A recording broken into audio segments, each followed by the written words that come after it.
Foodie gang, what is going on? What is going on? You are tuned in to Kitchen Talk with Chef Big Bank. Time for tea. Let me know if y'all can hear me all right. Can y'all hear me okay? Okay, so we're back with another episode of Time for Tea. Y'all always say I don't be in the kitchen. I was in the kitchen for the last 2 days.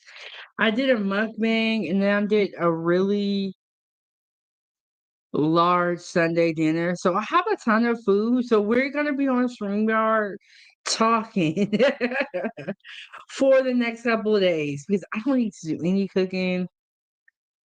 Your girl got a lot of food. Okay. And lady is on the case. Yes, lady, we are live and I am in the chat. I'm everywhere. I'm on the screen, in the chat. So hit the like button, subscribe, and share this video. Keep the stove warm by sending a super chat, Venmo, PayPal. Join the group on Facebook and also join the channel. Follow me on my social media platforms. You know, all that stuff that don't nobody want to do. Okay,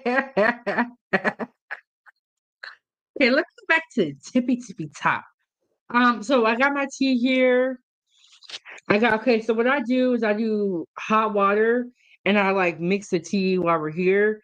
I got my cough drops. If y'all don't know about the cough drops in the tea, you missing out. Okay, and then we got black tea today. There we go. There we go. We got black tea today. And I got some more honey. I was out of honey for a little bit, but I got some more. Okay. So shout out to Lady, shout out to G Honda and everybody in the building. Okay. So it was so funny. During the countdown, Lady was saying the countdown was broke because it was moving slow. The countdown is slowed down. So it's like 1 minute, that's really 4 minutes. And then, like, when Lady said that, I went back and I checked. I'm like, is it moving? So the countdown is not broke. It's in super, super slow mode. Okay, here we go. Super slow mode. And also, shout out to G Honda. If you guys are on YouTube, he has a great YouTube channel. I'll be over there all the time. And me and G Honda are chat buddies. There's another show that we watched that we met on. And y'all, this channel is so hilarious. I find myself over there a lot. Okay, so yesterday we did Sunday dinner and everyone like brought something and it was so funny. And my sister brought cornbread and Jihanda was like, "Is that Jiffy?" And my sister was like, "How do they know?" So shout out to Jihanda for spotting that Jiffy. And lady said, "You know I gotta be a little petty." And F not here, so I'm acting up. Okay, shout out to Liliana. We may see her, we may not. The last I heard, she was on vacation. She was on vacation the last I heard, but y'all, life be moving so fast and slow at the same time. And lady said, make sure you smash that like button as you enter into the live. Yes, a lot of people consider it wiping your feet. And lady is so funny. Okay, so I was typing in the chat and the lady said, are we live? You in the chat? Look, I'm on the chat. I'm on the screen. Just know I'm watching, okay? Okay. Lady, I know we are a cooking channel, but there's only so much cooking you can do. So you gotta drink tea, drink coffee, and eat food also. This is our time for tea. We're gonna talk about rap music. We're gonna talk about rappers today. And I just want to know, is rap under attack? I know that you guys, because I'm kind of a couple days late, y'all, but there's a lot going on with the rap music these days, and so um I just saw a comment that was crazy. Cheese World, what you talking about? What Cheese World? What you talking about? Cheese World trolling. Okay, so on Saturdays we do members only live chats, but everyone can watch the live chat or the live video. The reason why I do that, members only mode, is to show appreciation to the members that pay to be here, pay a monthly prescription. I said monthly prescription, a monthly subscription. Y'all, it's early. Look, look. This is as much trolling as you're gonna see on here. You ain't gonna see nobody saying nothing crazy. But we love Lady, and Lady is, the grandmother of this channel. Um, and then Lady said, "We know Jiffy." Okay, so one time I cooked something. I think I had collard greens. And we didn't have cornbread, and Lady was so mad at us. So we made sure that we had cornbread. And my sister was like, she can't be mad this time because we got cornbread.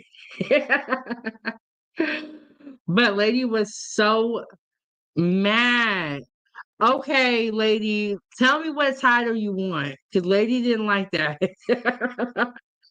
Tell me what title you want. Okay. We're going to be talking about rappers. No,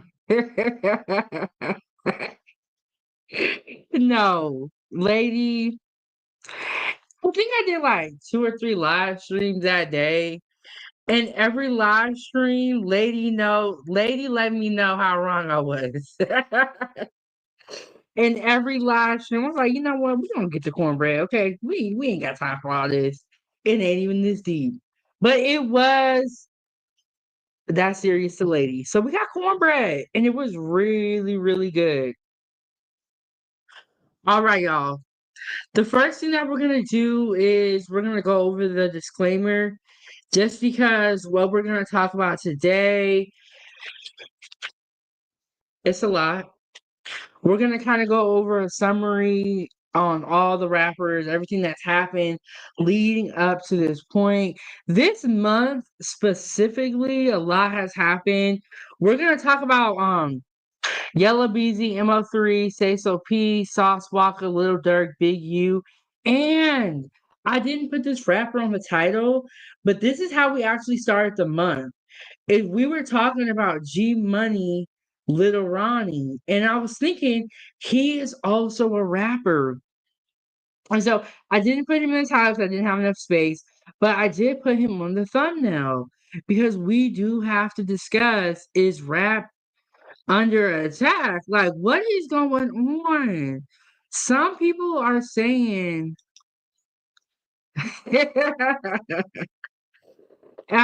some people are saying that rap is the hardest job. I think they said in the country. So rap music or being a rapper is one of the hardest jobs in America. So we're gonna talk about it. And Lady said, just like my brother's live the other day, the ops was there talking to you. Lady, I must have missed it because I ain't look. Did I miss it, Lady, or was I there? Lady, I know you talking about. Lady, I don't got no ops. I'm cool with everybody. Look, I'm cool with everybody, and I think everyone's cool with me. And I think the fact that I always have food has a lot to do with that. Yes, lady, I remember who you're talking about. Lady, but I don't got no ops. When you're cooking and you're in the kitchen, you feed everybody. Um, yeah, y'all don't got no problems on here on YouTube. That I know of. Yeah, y'all might have a problem with me, but I ain't got a problem with nobody because it ain't that serious. Yes. Lady said little Ronnie baby mama something. Y'all, we talked about it. But they did have I should have grabbed pictures of the funeral. It looked like it was a very beautiful the caskets were beautiful. And so she did put them to rest in the respectful manner, but yeah, I don't know, man.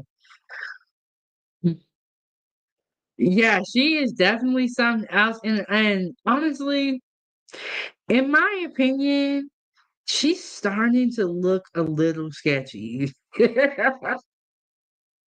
Like, you know how somebody does so much where they start looking sketchy? Well, that's what's going on with her. Now she's looking sketchy. Okay, but let me get to the disclaimer. Welcome to 907 Good Eats Kitchen Talk with Chef Big Bang.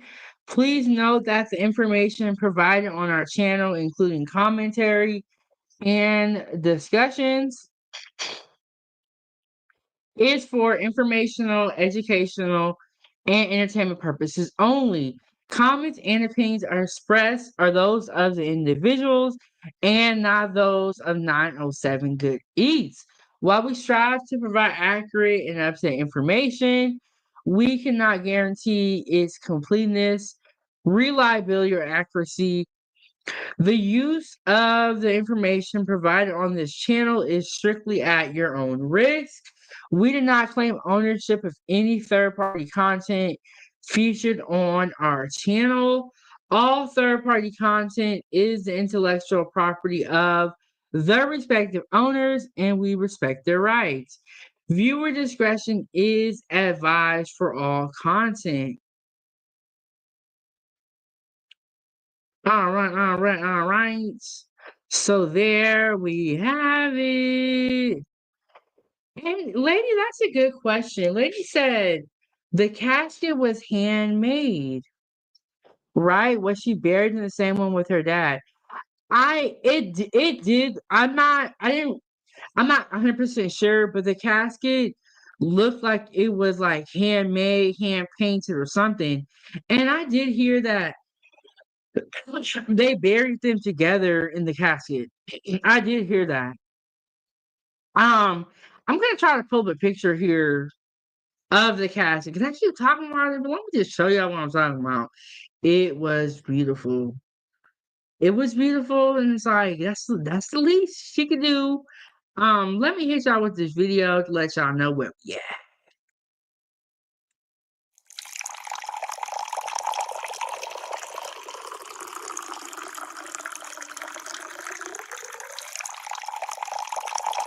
Please hold for a very important message.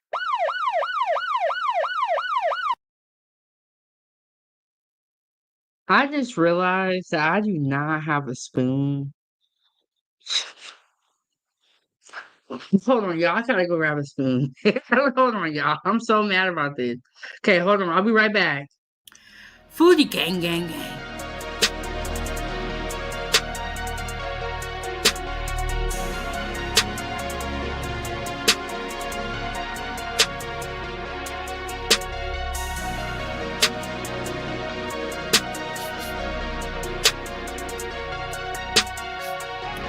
Foodiegang, gang, gang.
Hey, okay, we are back. We are back. We are back.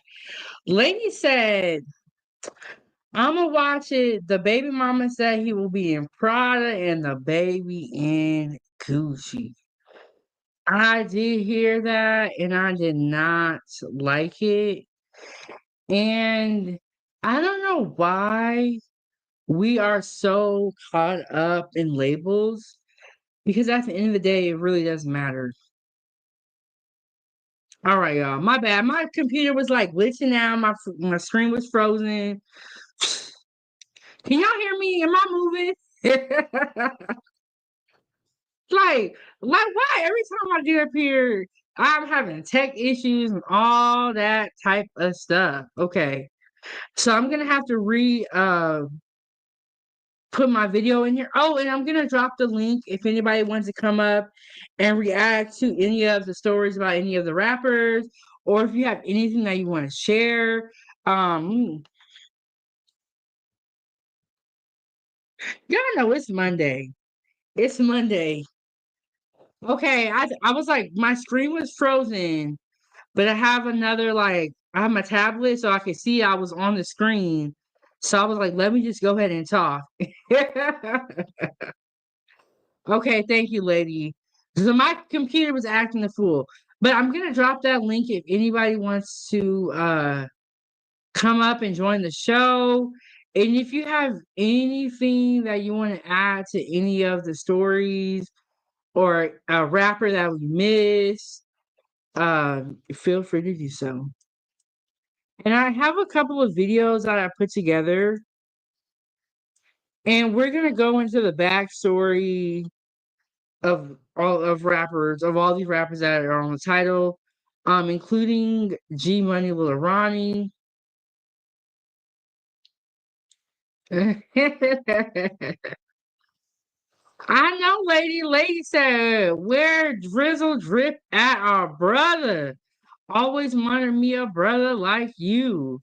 It's so nice when you meet people that are level headed, just because we see so much craziness. So it's nice when you meet somebody that's like reasonable. Cause I got some sense. Okay, so let me pull up that video.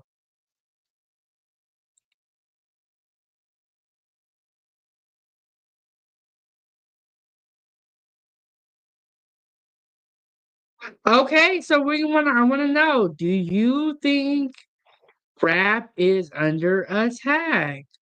A lot of people say something weird going on here, you know what I'm saying? And they are saying that it's a dangerous job and they feel like it is directly linked with the music. We got Sauce Walka back here, Mo3, Yella Beezy, Sayso P, which honestly I've never heard of Sayso P until the whole thing happened with Sauce Walka. I barely even I barely even know about Sauce. But something happened a couple of months ago when he was in the media. And then we got G Money, Lil Ronnie, Lil Durk, and this is Big U. Um, so let me just to get the fair use up here.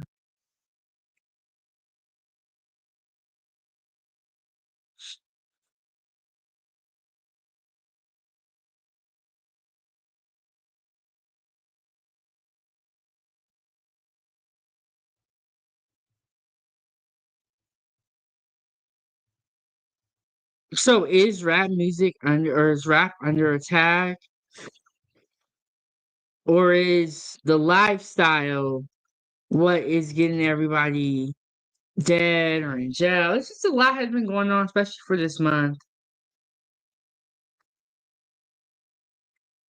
This rapper got arrested today on a M for hire charge. And if you're an auntie like me and didn't know who this was, you might know this song. That's his song. Hey Emperor, what's going on? We asking the important question, is rap under attack? We're gonna talk about Yellow Beezy, Mo3, Sayso P, Sauce Walka, Lil Durk, Big U. just want to talk about everything that's been going on this month, and it's really been a couple years coming. It really has, and it seems like these people are in some sticky situations, some serious charges. This is I am not a lawyer, but Okay, so I'm not a lawyer, but let me give you a little context about this story. This man's name is Marquise Conway, but he goes by Yella Beezy, and according to the indictment, he is charged with capital murder while remuneration. Remuneration means paying for a service, so when you put that with murder, it means murder for hire. The indictment says that on or about November 11th, 2020, BZ employed a man named Kewan White to cause the death of another man whose name is Melvin Noble, aka Mo3. Mo was a Dallas rapper, and according to court documents on November 11th. can y'all hear it? Her video is kind of low, but can y'all hear it? And Empress said, I don't know nothing, so I'm gonna be quiet. Lady said can't hear. Okay. It is low. I'm gonna turn it all the way back up and restart the video.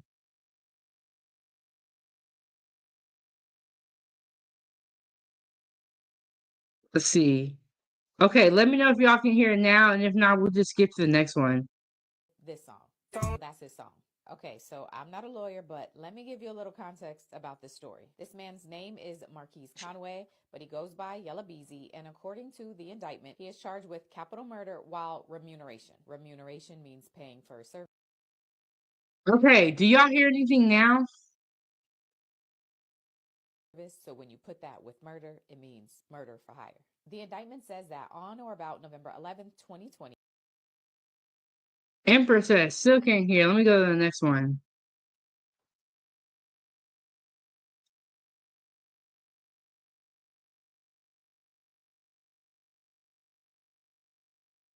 Yeah. Okay, so I'm gonna play the next one, and we're gonna see if we can hear it. The sauce way, still holding it though. Forever holding and putting it in a gravity unit, G unit. With this shit. Can y'all hear this one?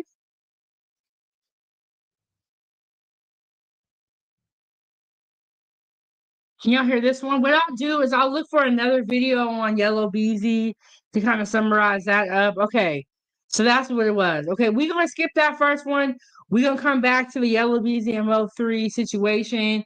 This is right here. The one in the white shirt is Sayso P, and this is Sauce Walka.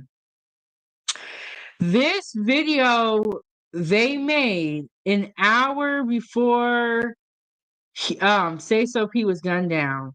And they had spent pretty much the day on social media, in my opinion.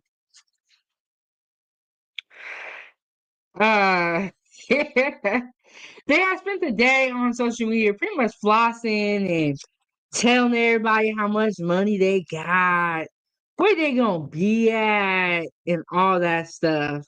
There are some cuss words in here. We got the disclaimer. We read that to y'all. Okay. So it's not my sound issue. Y'all can hear because lady said I had to turn. She said I had to lower my SHIT. Okay, but they spent the day on social media showing everybody how much money they have. And they in this video, they tagged not the specific hotel, I don't think, but they tagged where they were at, which was Memphis, Tennessee. Man, what you talking about? Here's the totem people, man. Got this shit on bankroll, go yard, diamonds, all this shit, man. We having this shit, man. See what the fuck going on. Holding this shit. The sauce way, man. Still holding it though. Forever holding and putting it in a gravity unit, G unit.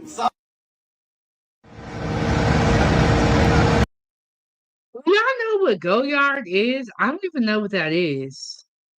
Yes, Memphis, Tennessee. That's so they posted that video an hour before they walked out of the hotel. They also just posted like a lot of videos, like in the car, when they were at the club. They're pretty much telling people where they were at. And then somebody said this.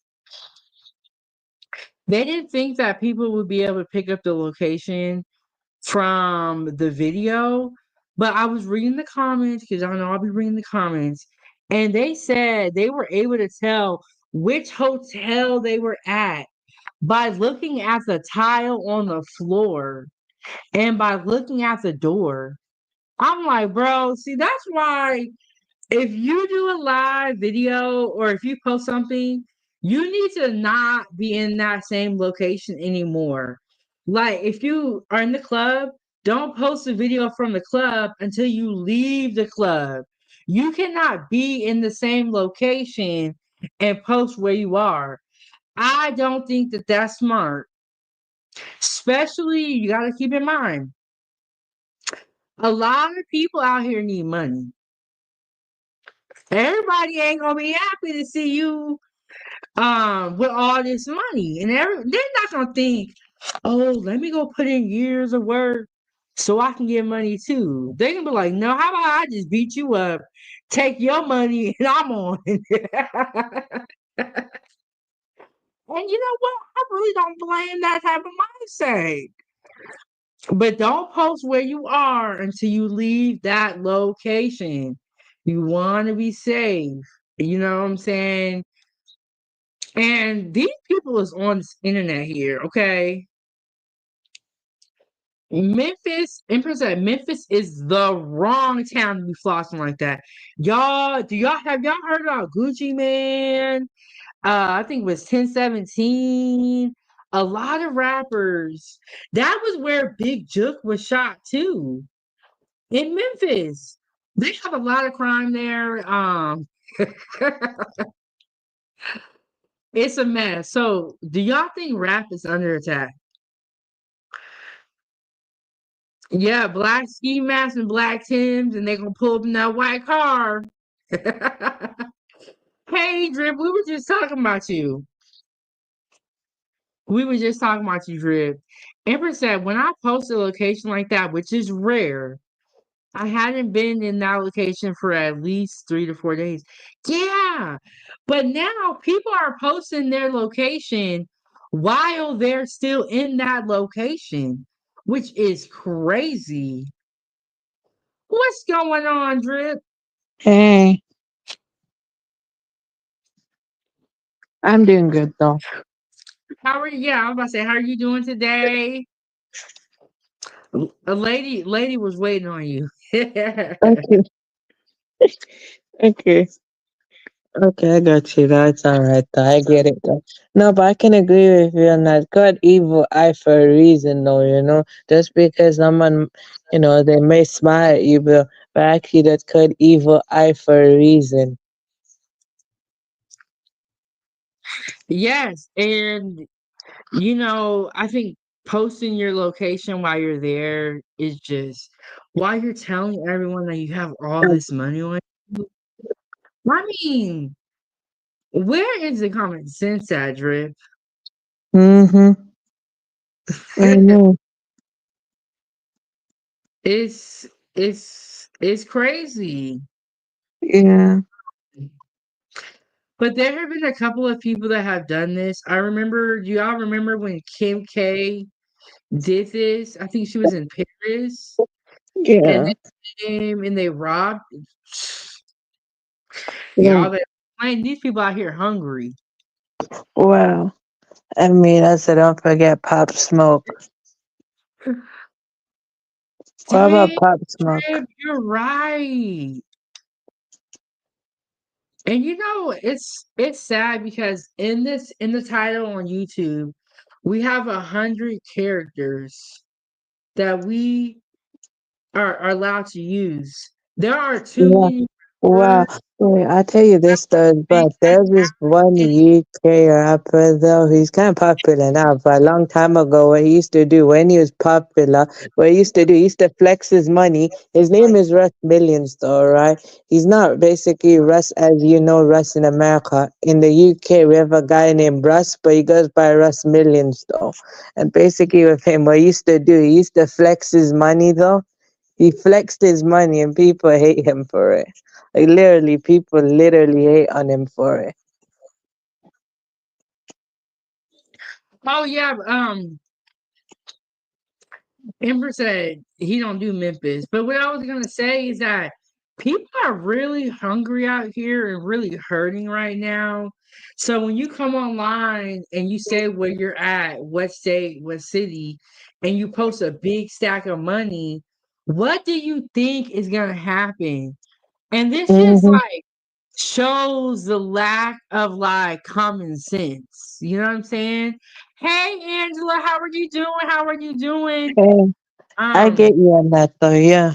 Also be careful though which area in London you go though, because it's some areas there's a very no go zone. So in South London, right? If you go there though, South London though, not saying every area, but there's some areas though literally in South London that have a higher crime rate to the point that it's a no go zone. It's like literally the entire police and basically people there will literally tell you never go there at nighttime, like literally become a no-go zone area and watch your back when you're there, because you know it's not just the watch your back because you might get set up. wow, and Drip is in the UK, and he follows the music scene. Okay, so you've heard a little bit about the US and like how people are rappers are becoming unalive, they're going to jail. Yeah. Would you say it is the same in the UK? That actually depends though on what artist is it, but actually that's not as much as it goes on in UK. You might see them get robbed though, or you might see them basically get into like other stuff though, but not to that extreme. Not to that extreme Mm, that I'm aware of. okay. Yeah, so not to that extreme. They do get. There have been like videos of them like basically getting their change snatched or something like that, but not to that extreme. What you just mentioned. Yeah. Yeah. And Drip, let me ask you, do you feel like rap is under attack? Rap music? In which way? Under attack by like they're saying it's the most dangerous job in America. A lot of them are going to jail. There's a lot of crime. Just like in that way, like in a safety type of way. Oh, wait, it can be if you let it, though. It also depends what you pose as your image, though, and what your environment is and how your mindset is. So, basically, in a nice way, basically, it's how your mindset is, and basically, what you say and what you do will actually determine if you're safe or not. Because if you actually do it positive way, and if you do it good, if you do like when I mean the positive, like basically just preach positive music, though, I guess though your results is different. So basically, it's the Yeah, cost of the lifestyle. Because you can apply I that do same agree with logic you in on the that. UK as well. You can apply the same logic to where in the UK as well. It's just that, some of these guys though at some point though, like literally they escape that lifestyle as quick as possible because they literally realize what they're doing and they have like a dream to make it out. Once they have that much money, some of them, not everyone though, some people literally stay in the lifestyle while making music, but some of them, no, literally, have the idea of literally leaving that life and going for music because they actually see how much money they made. So I'm saying in both countries, though, it actually depends on the person's mind. Yeah, and then you're seeing a lot of well, we're seeing a lot of rappers make it. And as far as like music and fame and money and wealth, and they still associate themselves with the hood. They still associate themselves with rap beefs. And we're seeing the demise of a lot of people. And one person Mm. who I would put Wow, on the title I that feel I like just this. thought about was P. Diddy or Diddy. That was another, you know what I'm saying? Like we're just seeing the demise of a lot of people. But Lady said, tell Drizzle Drip I'll sing the Lion King song to him. I always wanted a brother like you. Okay, I know what you mean. And Basically, in general, of course, that makes sense though, in a way. I feel like it's probably like it goes back to the thing where I said it's a mindset thing that some people have though, in general. Like, basically, when you grow up somewhere, when you grow up somewhere, it's not an excuse. It's just mentally trying to understand, like, you grow up somewhere for so long and you basically been in there so deep and it's deep rooted type thing though. Some people just basically don't want to leave, and because they feel like in their mind they have nothing else to say, because then it's also like their fans as well though. In general, of course, in general, sometimes I feel like even if they're not doing that though, I feel like it's they notice what their fans like though. Like, basically what the numbers is though, right? If they started doing something positive, they notice they won't get that much numbers though. They'll get like thousands, but if they do something, like what you just mentioned, they'll get like millions of views, or like, they I get like do think that our community and people do like drama, and so drama, yeah, violence I'd does say it's sell a more. general. Wow, I probably just phrased that as a very general way because I get what you mean. It's actually, you know what, though, in the UK, there are British Pakistani rappers, though. There are British Pakistani rappers, though, who literally are about that life, though. So basically, people like me, basically in the UK, there are British Pakistani people, though.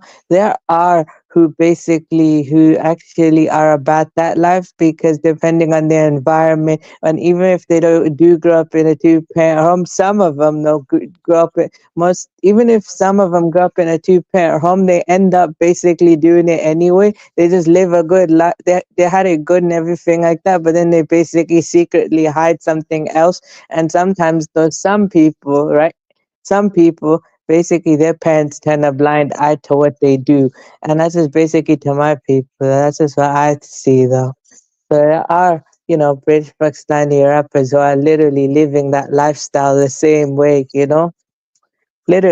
Literally active in the street life too. Just that they got it different. Yeah, and I think that your upbringing is so important. Arnell said rap needs to take a break for a while and there be a new renaissance now that there's a new spring season. Yeah, Mm, but do you really think that rap music is going to I don't think it's gonna I don't stop. think I don't think it's gonna stop. It's just probably gonna be another generation. It's just gonna continue because pretty much You can ask me. I'm 23 and I love that music, both in America and both in the UK though. So that still will keep going no matter what. It's just it's just that some younger people just taking more of a preference to dance hall though, that's slowly gonna revive, or some people might take an interest in the Afrobeats genre though.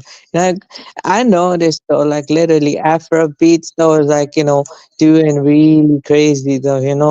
Like, you got a guy called Remma who is basically doing good things and stuff like that. So I know what you mean. Yeah, and lady said I don't think that will work. Makes sense to do, but won't work in different ways on that part. And Angela brings up a really good point.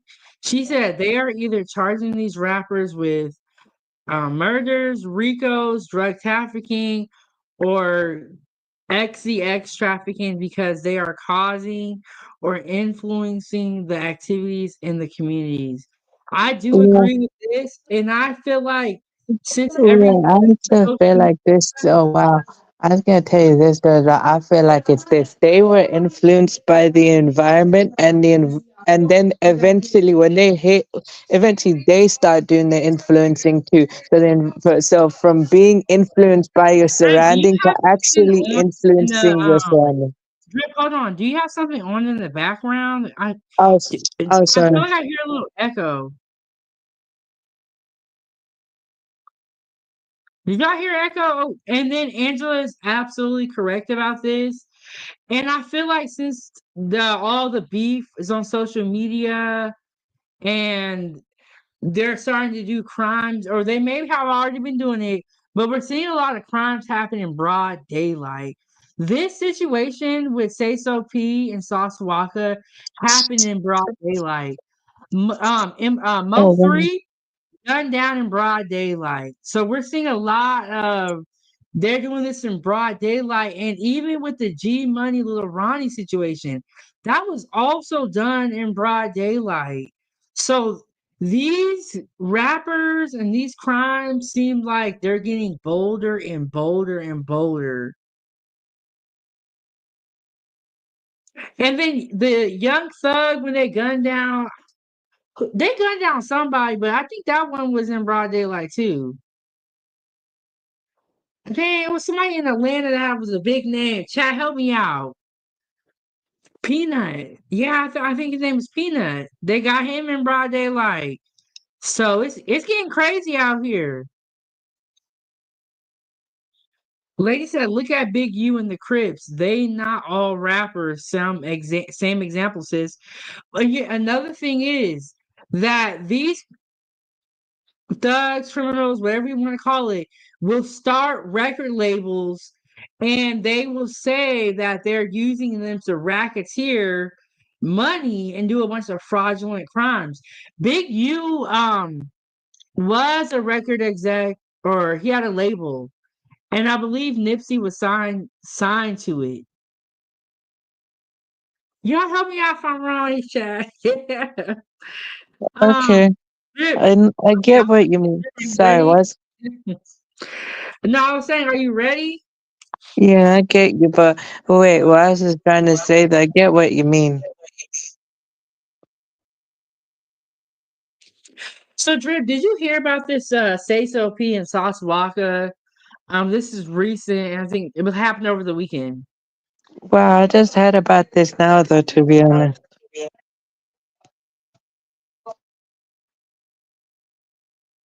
Okay, so they have posted a bunch of videos on IG telling what state and what city they were in, and they've just posted a lot of videos the day of, pretty much showing everybody how much money they had, how much change they had, and pretty much just flaunting and flossing on everybody. When they were leaving the hotel, they had posted a video an hour before, and it was on IG. They were leaving the hotel. Somebody opened fire. Sayso P was gunned down, unfortunately. Sauce Walka, I believe he was shot in the leg, and this is all allegedly. um, but another thing I heard, y'all, I heard that Sayso P, and this is like I said, it's all allegedly, stole 200K from somebody. And so I think they thinking that this was a get back type of situation. Wow. Wait, but do you know what I think as well that I was going to say? I feel like it's not just the artists as well. I think sometimes though, even if the artists do hit a point where they have to change though, I feel like sometimes though it's their fan base as well. Because you do get like their listeners and their fans who are literally evolve with the music. But also sometimes though, like when the artist wants to change and they make something different, I feel like some of their most, like their fans though will not listen and support them though like that, like basically some of their fans will not support, the changed music, and basically would say it'll bring back the old version of you, and they hear it though and they're like, okay, we'll just do it though because that's what brought me numbers. I agree with you, Drib, and I feel like once you start this, it's hard to change because that's what your fan base is built upon. And I would say this: do right from the beginning. Yeah. You I, have built the wrong fan base, in my opinion, if that's what they want you to do, all these crimes, pop all these pills, sell all these drugs. You are in with the wrong people anyway. But I agree with you, Drip. When you grow I up like would that or you're used to it, it's hard to break away from it. Yeah, but I Are wouldn't say they? it's just the wrong people supporting. I just basically those people just support them where they were. I feel like it's this though, to be honest. I just feel like some of them haven't really expanded outside of what they're known for. Like basically, if they expanded outside and just brought in different people, maybe though it would be different though. But I guess everyone's different, and that's just what they cater to. Yeah, so let me play a little bit of this video. This was after Sayso P was down and Sauce Walka was shot. They're gonna kind of sum up the whole story. Here we go.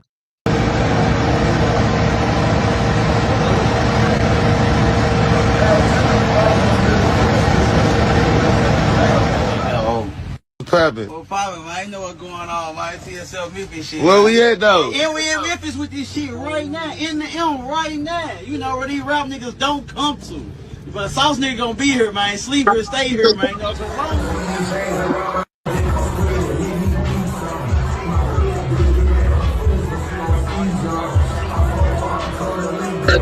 Real sauce. Real seasoning.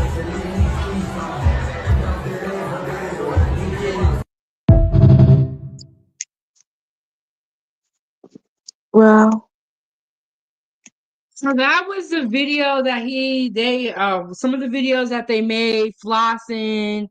Pretty much they were in the club the night before, the morning of. I believe it was the morning of. They posted the video at the hotel, showing all the money and all that stuff. And a lot of people were saying that the people from Memphis picked up on their specific location because they were able to tell the tiles on the floor and the door of the hotel. But if you are a native to that city, you can spot out key points. But I just was shocked. Like, I would not have thought they're at this hotel at this time.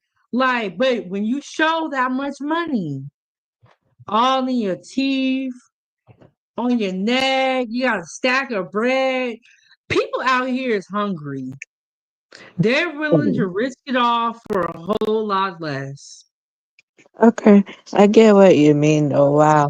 I mean, look, I tell you this: there's this one artist. His name is he's a British Pakistani rapper. His name is Pac-Man now, and he was about that life, but he's a changed man now, and he's more like self-reflective. He knows what he's doing is wrong, and he's working on himself to better himself. And he built, his fans. He's been doing his thing. He built his fans support him strong, and he's doing big though. Like he's an OG now. So he's self-reflective and he's trying to work on himself to be better. But he also knows what he was doing or what is doing is wrong. He's just trying to work on bettering himself, but at the same time he's trapped as well. You know what I mean? Yeah, it's like you can easily get trapped into a type of genre. And even the same thing applies to like even content creators. If you do a lot of drama content, a lot of arguing, and then you try to change to something positive, your audience is not built off positivity. Your audience is built on negativity and drama. So now you are stuck in this box where Yeah, you I don't know get you. how to Wow. change, I know and what you it's mean, really but there's unfortunate. exceptions to the wow. You got a point, but I'm just saying, there's exceptions to the in general. Sorry, so I was just trying to say that basically in general there is basically exceptions to the rules though. I'm not saying what these people do is right or wrong. I'm saying you know what I mean though. You get some people who you know what you're saying though. You get some people who do that, but then also you get some people who are doing that they're talented, they do something else, people still support them. You know what I mean?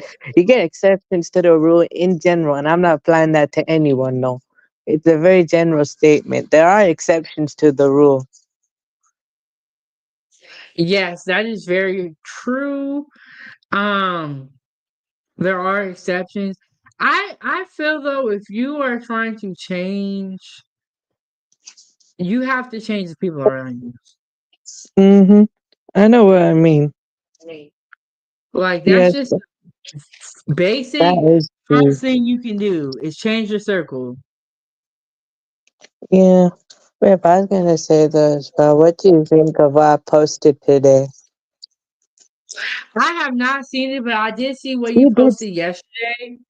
Okay. Um, cause Drip, it's 12:36 in the morning here. What time is it there?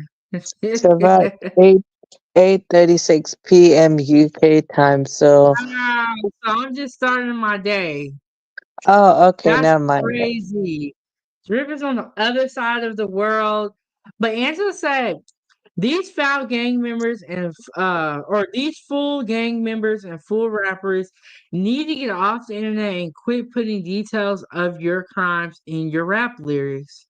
That is true, though, boss. So, I guess the referencing is one thing though, but some of them, what she means though, is that they go very descriptive. Yeah. And you never know who's listening. A lot of those songs, they get millions of views. So I don't know. Yeah. I feel like sometimes people want to get caught. I Yeah, really I do. know what gains traction though. That's why basically when I try and post something like real rap type thing though, in general, of course, I don't really doesn't do much, but when I actually do post something else though, I know what it is, and I'm basically not saying which is right, which is wrong, but I'm just saying it's a very general statement. I know what gains Yeah, traction. I That's just feel like like what we do people. though. I feel like people want the clout for taking somebody out. In some Yeah. cases, like I have to get find another video because the video I found was too low. But the whole Yellow Beezy and Mo3, I think that those people that actually unalived Mo3, I feel like they were happy, and they feel like they were famous after that because they gained a bunch of Instagram followers. I feel like people are looking for the clout. Mhm. People are looking for the clout. We're gonna talk a little bit about Lil Durk. I just have a quick video to sum it up. And the reason why we're going over all these cases, because is rap music under attack? Or is it the lifestyle? I'd say it's the lifestyle, not really the genre though, because basically the genre is just a reflection of the environment though, and basically the same reflection of the environment actually turns back on itself. So I'd say it's the lifestyle basically in general, and I'm not attacking anyone's lifestyle. That's just how people choose to live, and I'm not excusing it. You're responsible for that. All I'm gonna say it's the lifestyle basically, or the environmental factors that would just basically create that type of thing. So if you make a positive type environment, then basically positive lifestyle will come. You know what I mean? Yes, I do agree with that. And then I also feel like the people that you hang around, big is so important. Because if Hmm. you're doing stuff and nobody says to you, hey, you shouldn't do that, you have too much to live for, you got this type of record deal, that type of record deal. And if they're not gonna stop you or at least say something, it all goes back to the people that you hang around. Yeah, that is true though. I actually remember one time there's this one UK artist, his name is Young Teflon, and with him though a long time ago he said something about though like while he was in that lifestyle one time it's like one of his OGs literally told him just go to the studio and stay there.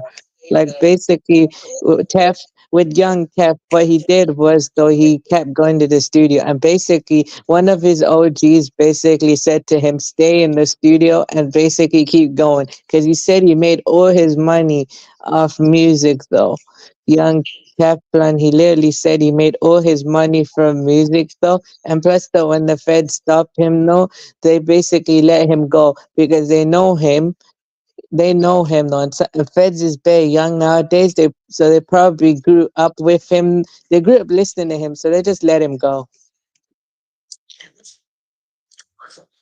Yeah, but No, I'm not sometimes I saying that.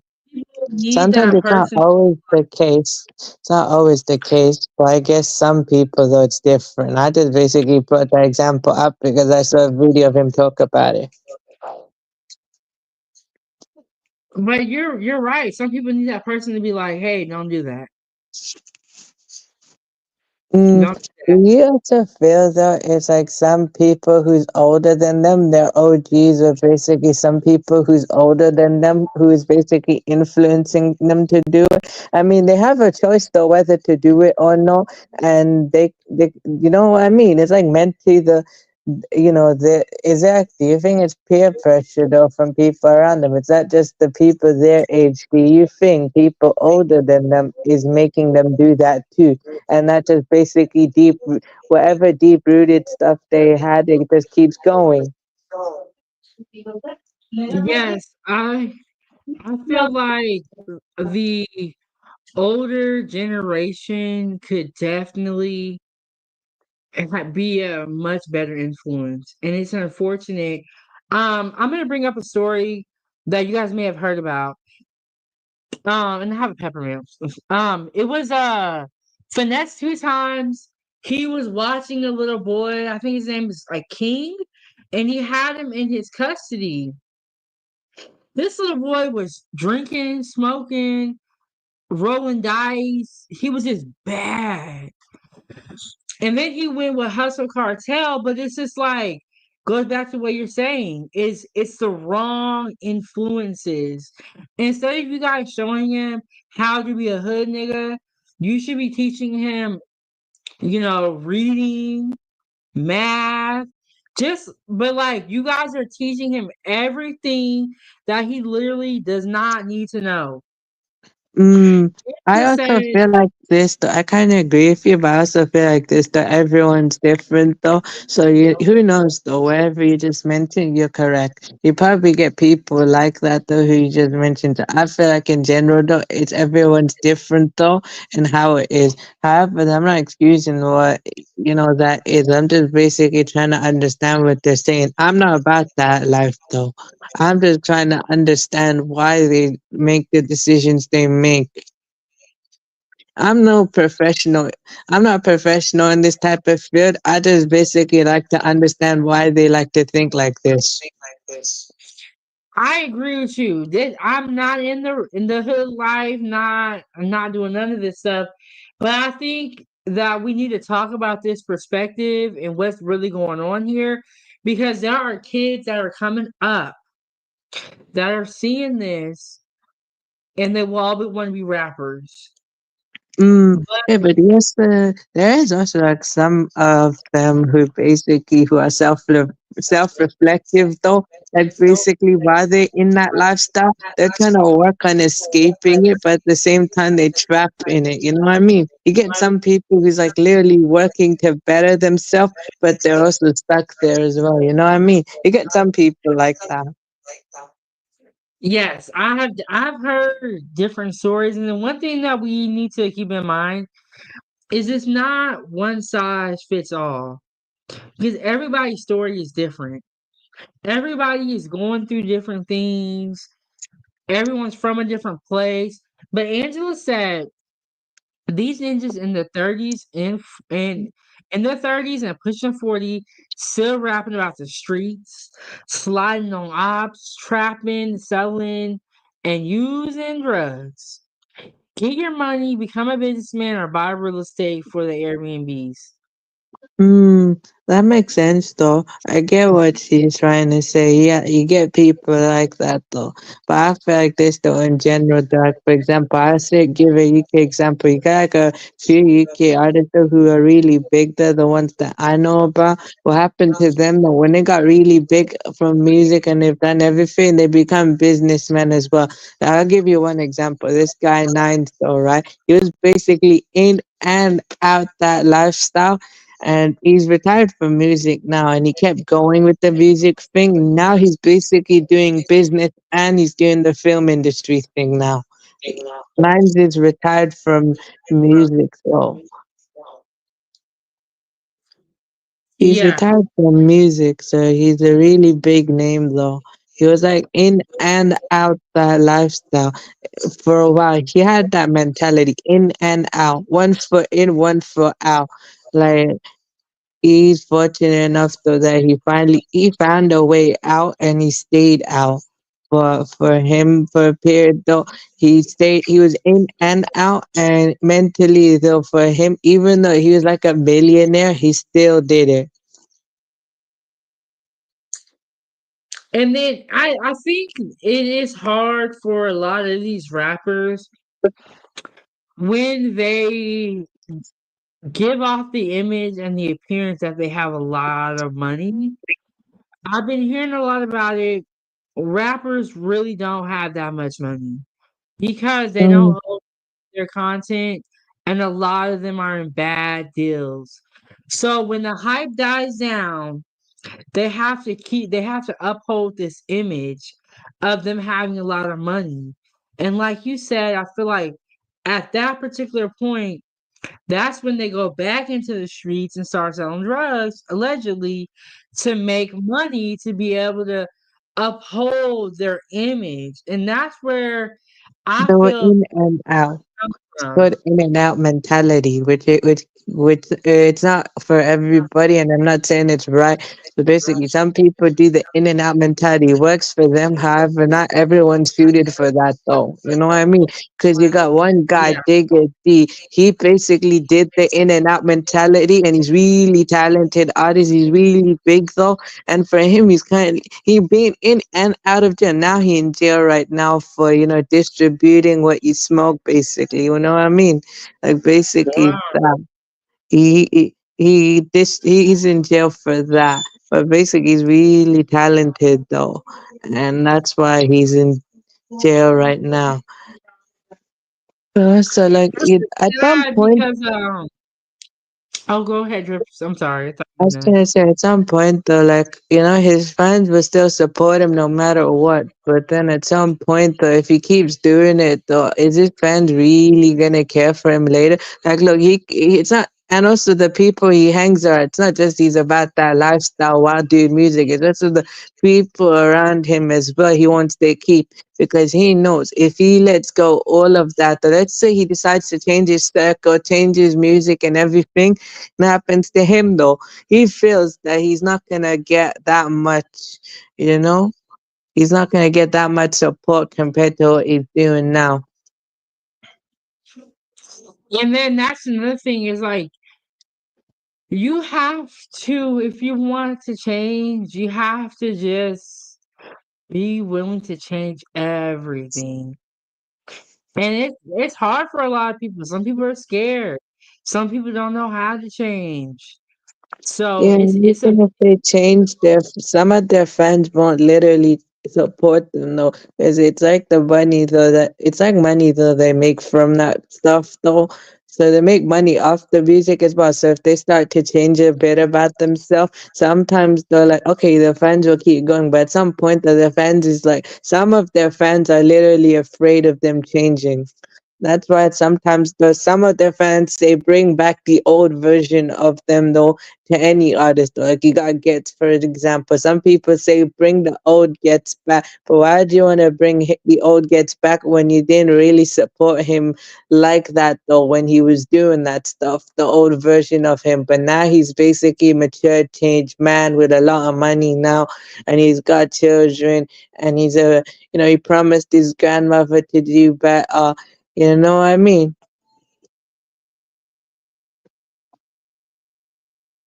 And the face stuff. But nah, man is doing good for himself though. But that's just one example I'm saying, not basically in general. Some fans that will literally, try and, some fans will literally hold their favorite artist back, So some vocal fans will literally do that. They're saying, we want the old version of you constantly. Some fans will literally hold the artist progress back. yes, I have seen that, I've heard of that. And I want to say this, as a content creator, as an artist or a rapper or celebrity, whatever you sometimes you gotta get about the comments. and you gotta live your life that God has for you. You can't be trying to do what everybody else wants because it's not possible. It's too much. It's too many voices. Mm-hmm. Yeah. That's a probably not just people their age or their fans. I also feel like it's their elders as well, basically. Their elders or their OGs, basically. Like I feel like, don't you think? Like sometimes the basically probably the for the reason of them keeping that mindset as well is that OGs though. I'm not excusing anything they do. They are responsible for whatever they do, no matter where you're from though. I'm just saying in general, they're responsible for whatever they do. It's just that I feel like this sometimes I feel like it's their OGs who literally instilled that mindset in their head to keep doing this no matter what. Yeah, and then it just there's so many layers. It gets really deep. And Angela said the rapping to glorify street life, which will negatively influence our young folks, only leads to prison, death, and hell. And I do agree with that, but I feel like lately it's gotten out of control. And that's why we're seeing a lot of these Ricos come down. We're seeing the feds Mm. really starting to come down. I think everybody's getting kind of fed up. I know what you mean though. Even guys though who literally are bad that though, like even guys who are bad that though, they literally start to change though of in general though. You get some of them who literally like change. They'll still like have some references to stories like that though, but they just basically change up their sound and style though to basically match something different though. You know what I mean? They have references to it, but they're more like in a real type of way. Like they'll be conscious, like not conscious, but they basically be real rap type thing, but more like they'll have references to they have references to stories like that, but they not active no more. Very true. Okay, so now we're gonna talk about Lil Durk. Okay, so this guy's gonna explain the Lil Durk situation in 73 seconds. This was very shocking when this first happened, and so let's get into it. Explained in 73 seconds. Lil Durk is friends with King Von and is also cool with YNW Melly. YNW Melly gets into a fight with NBA Youngboy. 6 months later, YNW Melly goes to jail. King Von is really good friends with YNW Melly, so he carries on that beef with NBA Youngboy. 1 year later, King Von is rumored to be sleeping with NBA Youngboy's baby mama. Youngboy this is King Von this is Youngboy, they go back and forth, back and forth. 4 months later, King Von hears that NBA Youngboy's friend, Quando Rondo, is in the area.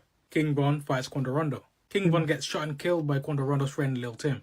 Lil Durk was cool with Quando Rondo, but after Quando Rondo's friend Lil Tim killed King Von, Lil Durk wanted to get revenge. Everything from this point on is alleged. 2 years later, Lil Durk tells 3 OTF members and 2 other gang members to book flights to California where Quando Rondo lives. Lil Durk says, don't book it with any of my cards, they have my name on it. They say, okay.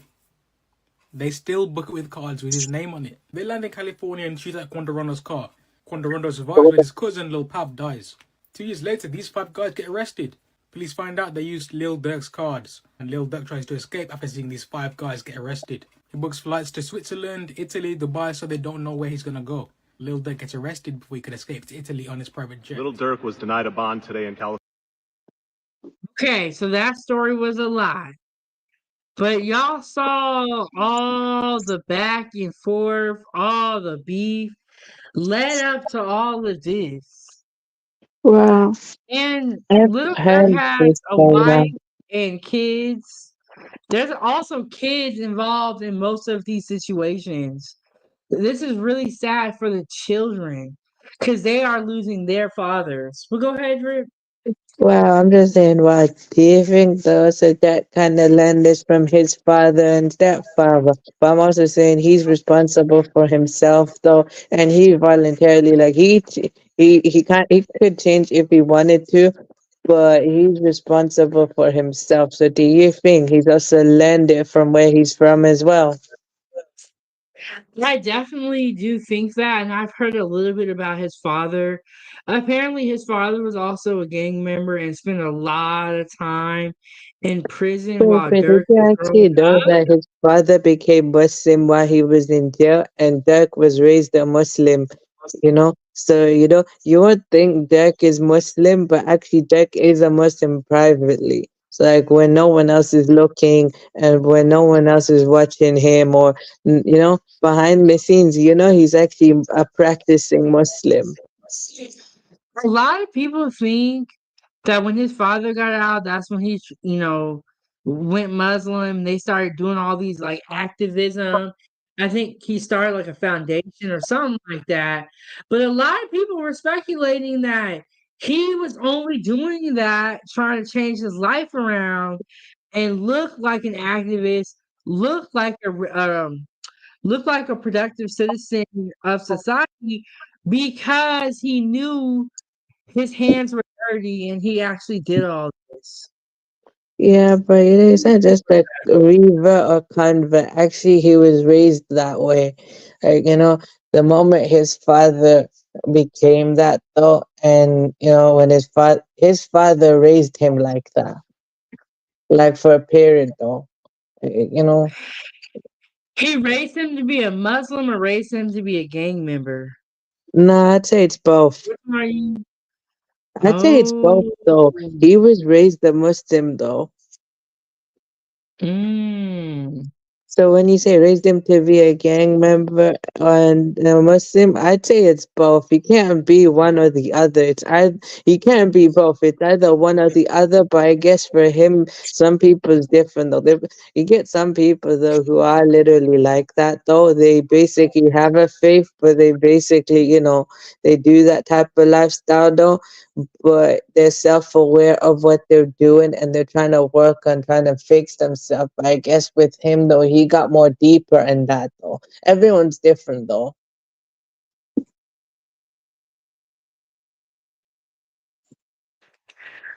Yeah, yeah, I see what you're saying. And then I people also have all feel like I don't think it's just parental figures as well. I think it's environmental as well.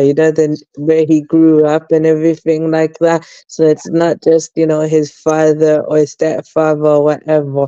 I feel like it's environment as well. Him seeing that all around as a kid constantly, that's what made him feel like wanting to do it though, because he needed to, you know what I mean? Because he Yeah, probably but seen once he made all that money and got the record deal, do you think that that would have changed things a little bit? He would have changed just a bit, but also it's kind of like I don't know, maybe because he wanted to. I don't know. I don't know what to think, man. I just feel like this, though, right?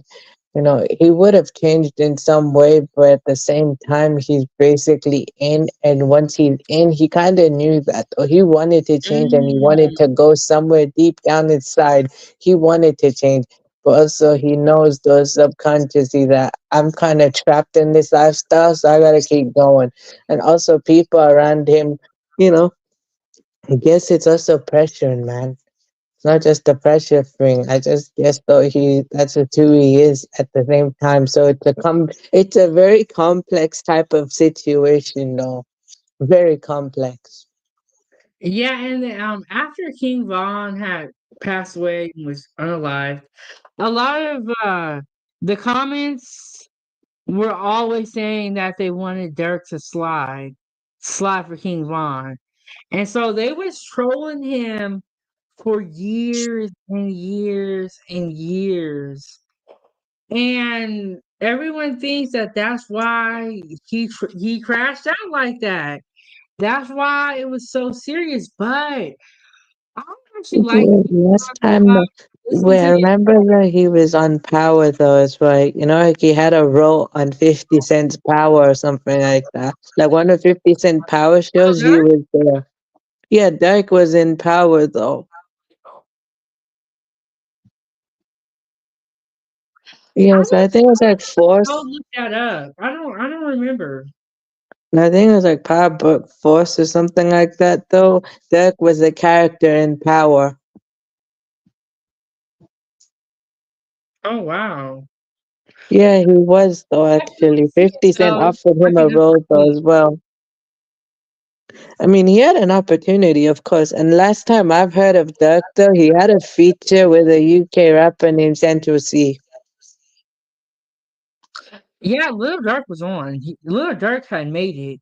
A lot of people think that like you only be in the streets when you ain't got no money, but No, these not rappers really. are Yes. different. Wow. I was also going to tell you this as well. Do you know Dirk is one of the influences in the UK in 2012? Do you know actually UK drill was actually birthed out of Chief Keef and Dirk in 2012? So basically, you got UK drill because of them.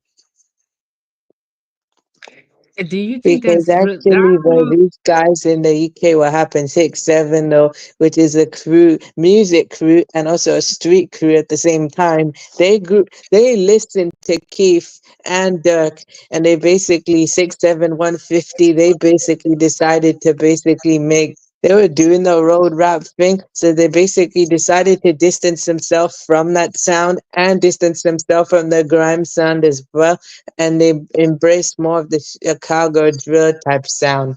So that's what originally, that's how you got UK drill now. But you, And that's why a lot of the women and a lot of the aunties and the parents were so happy when Dirk was arrested because oh, that drill music has been the demise of a lot or has caused the demise of a lot of people. It keeps the beef going, it keeps the crime rate up, and so people was happy when Dirk got locked up. They said about time, mhm, tired of this. And when you really look at everything, I can see where they're coming from. I can see what you mean though. I Dirk think and you what the uh, UK drill was originally supposed to be the voice for people in council estates and stuff like that though. Like, they were just doing their thing, and it's not just active, it was basically giving them a voice though, for that. But I'm not excusing that. Though. I liked a little bit of it I liked it, but at the same time, though, I'm kind of out of it, man. Like basically, though, it was commercialized. UK became commercial in 2019, and slowly over time, authentic UK drill ended though in 2021. Then I think later you got that sample type thing, and then you got the big artists going to jail, or some of them start falling off and stuff like that. The sound became repetitive, or basically the sound, you know, it can work, commercializing can work if you do it correctly, but then some producers, while they do it, did not do it properly. So that's why basically it slowly started to decline. yeah, But but it's a honestly, how many times could they really reinvent that type of music? Because everybody's saying the same thing. Yeah, How it's not much just more can everyone you else doing say? the same thing. It's also mask wearing as well. UK drill before you used to see a lot of them guys wear masks, but happened at some point that there was a point where the mask wearing era basically ended, and you started seeing people though who used to wear masks like K-Tra, SK47, and many other people who used to wear masks. Slowly, some of them started to take their masks off and start to reveal their real faces.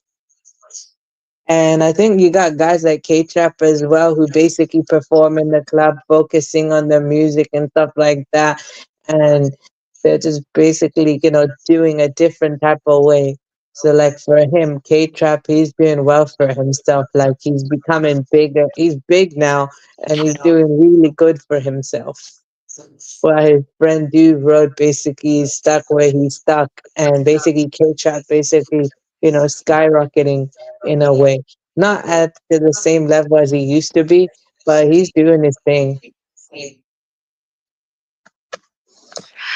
But I also feel like drill music was always gonna time itself out because No, I they're can not agree with you really on that. adding anything to the community. They're not really making the music so different.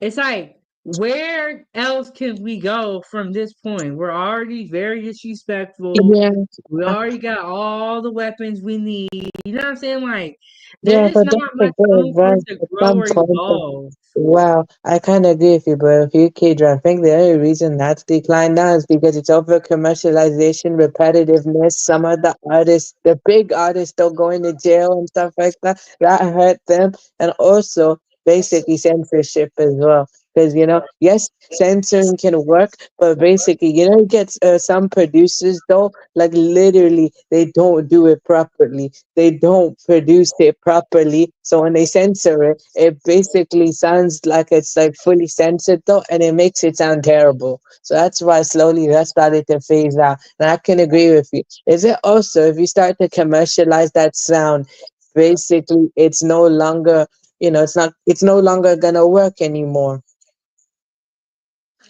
Well, one of the things I would say is the reason why they have commercialized it. I feel like even now some of ours getting kind of commercialized too, is because these music labels are seeing how much money is being made off of this drill music. Wow. Okay, but if UK drill, basically authentic UK drill already ended in 2021. So you don't really get guys like basically, doing that lifestyle as much as you used to anymore. People just jump on the beat and basically make it UK drill songs and stuff. So basically some of them guys though, they're not really doing that lifestyle no more. All they do is just basically jump on a beat and basically make songs like that, but they're not actually doing it no more.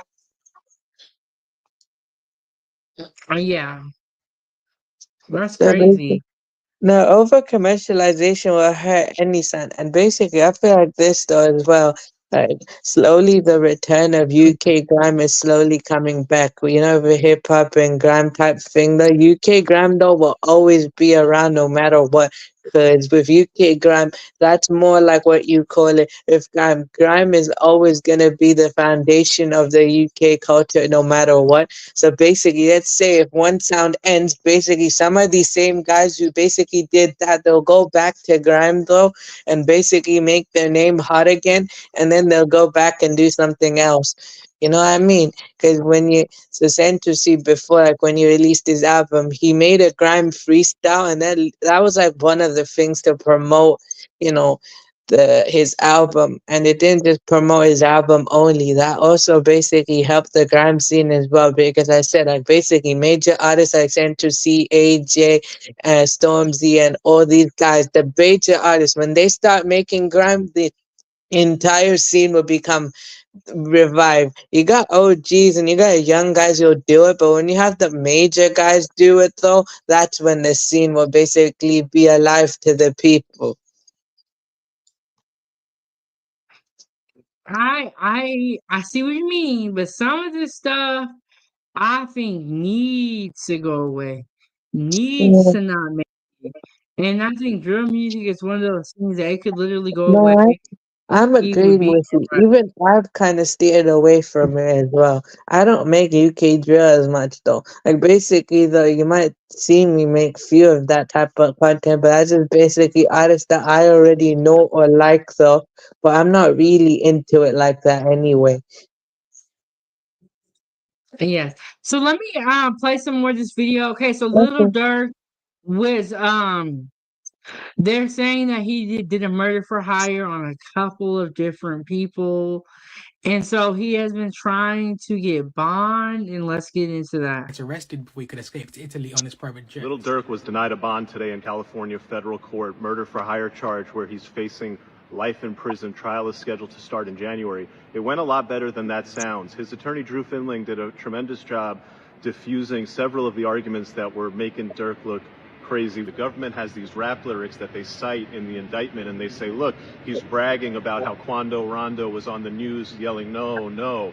Drew Finling came in, and the government got a little shook up when he hit him with this. He hit him with a declaration from the music producer that said that that song was recorded months before that news story of Quando Rondo saying no, no ever happened. And so there's timestamps in this declaration from this producer showing the night those lyrics were But see, even if you got all the evidence and stuff, when you're out here doing stuff that looks sketchy, sounds fishy, and we can line that up with an actual Well, crime, yeah, every but time yeah, you're gonna be in you trouble.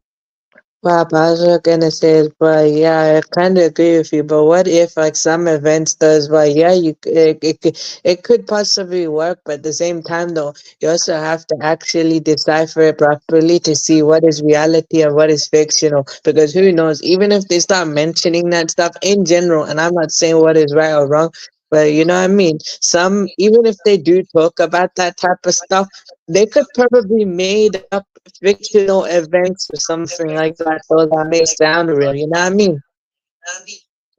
Yes, you can make up fictional events or you can be telling the truth. But once you say this, it's going to make people investigate. They're gonna look into it. They're No, I gonna know. do What their digging. I agree with you.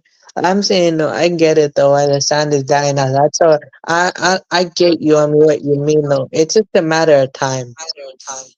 Yeah, you can say whatever you want to say in your song, but just keep in mind somebody is listening, and if you ain't ready to get investigated and you want to be left alone, then some things you need to keep to yourself.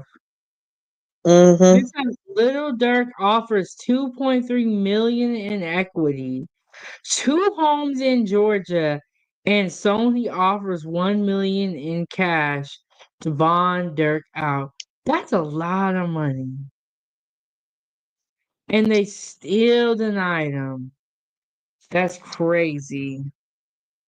But they're saying he was a flight risk because he tried to leave to, I think they said Italy, Dubai, I think there was another state. So he tried to flee the country already. And so now when they put him in jail, he's considered a flight risk. And that is Well, why it sounds like they're not giving him bond. but I guess it was just a matter of time though. His time came though as well. But you know what? To be honest though, do you think he could have changed a long time ago? But he himself did not realize that, or he did realize it, but at some point he didn't care though. He just kept doing what he needed to do because that's what he thought people wanted him to see. But you know what?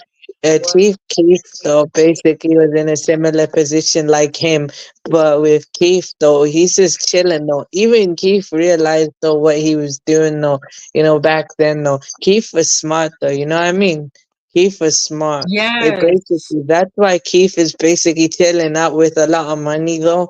While basically him and others like him in his area though are kind of end up like that. I'm not basically wishing anything bad on them. I'm just basically trying to understand this man. Whatever happens or not, it's sad or no, I'm just observing, seeing how it is. Hey, Trauma, how are you doing?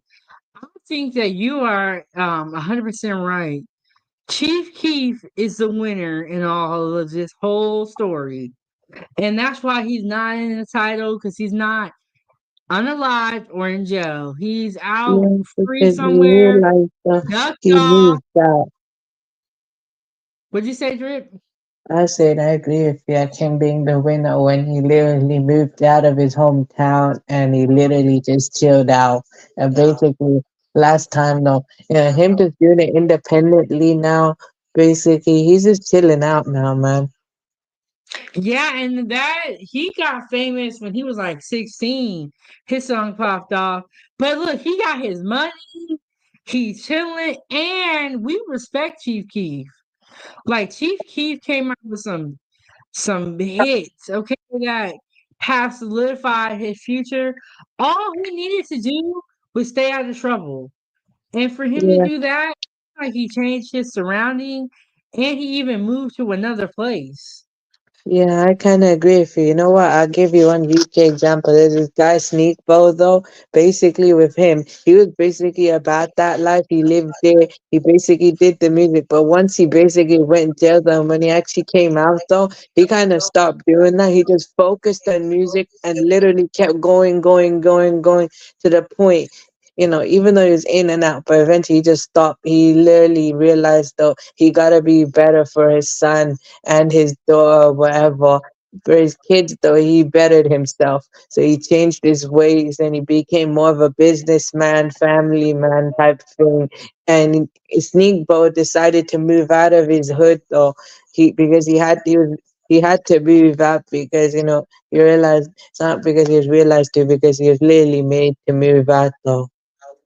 He even had a song called Older, basically. Sneakbo had a song called Older. Basically, in that song, it's like, he plays two characters. He plays the older version of himself, which is his nowadays self, and the younger version of him, he used to be known as Sneaky. So he plays him, Sneakbo, and then you got Sneaky. So basically, that's the younger version of himself. So basically, in that song, he's giving himself advice, that his younger self advice. So he's saying these are the things I wish I told my younger self to do back then. You know what I mean? He literally Yeah, made a song called and Older. one of the things that you mentioned about Chief Keef is him having kids. And I feel like one of the things that we never really talk about is the kids that are caught up in all of this foolishness. Mm-hmm. I'm so happy that Chief Keef made his money and got it out the way. Okay, I And see what you I mean. heard how many kids does Chief Keef have, Chad? How many kids does he have? And I'm Angela said, gonna I'm guess. sick Can I of the guess youth. though? I guess so. So I was gonna guess how many kids. Yeah. Did he have like about 11, 12 kids or something like that? What? I don't know. I'm Yeah, when guessing you though. have that many, I don't know how many kids he got, but I know it's a couple. You need to get out the way. You need to go sit down somewhere. Get out the streets, make your money, and move on. This is sad because does have kids, and he has a beautiful wife that somebody else is most definitely gonna snatch up. But Angela said, I'm sick of the youth looking up to and admiring these talented criminals. It's time for a change in the music scene. So Okay. true. Okay, I get that though. Don't always. Okay, I'll admit I listen to that type of music, but I also listen to faith-based music as well. So basically, still hip hop type thing because I like hip hop so much. I listen to faith-based rap though, like Islamic. I listen to Islamic hip hop as well. There is Muslim hip hop as well. It is that I listen to like this guy Khalid Siddiq. He's half black. He's half Jamaican, half Irish, and basically he's a faith-based artist in the UK. And what he does though, he's doing his thing though. Like he talks about faith-based stuff, you know. But then but he's like he's hip hop and R&B artist though, doing his thing, and he's independent as well though. He was once about that life changed his ways, and he's more about the faith type thing. Yeah, I think the best way is to stay out of the way. Told you said, I'm sorry, I think I was like got like a plow truck or the garbage man. Somebody outside with the beeping. I'm sorry, y'all. Trauma I told you said Chief Keep is dope. He made it out Chirac. Gotta respect it in my Birdman voice. And we always say, well, we gotta make it out, we gotta make it out. But why when these rappers make it out, why do they go back or still participate in the hood politics? Mm, nah, I feel like it's a mental type thing though. It's a mindset though. Like I'll tell you this though as well, that one guy I told you about, a black man, no, British Pakistani rapper in South London, who was about that life. He grew up in a single parent home.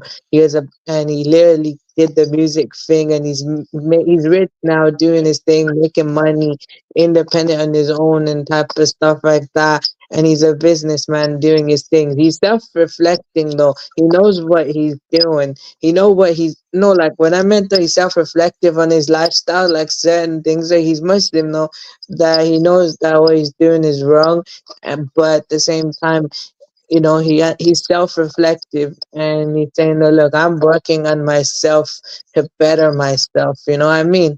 He's gonna better himself, even though he's the same.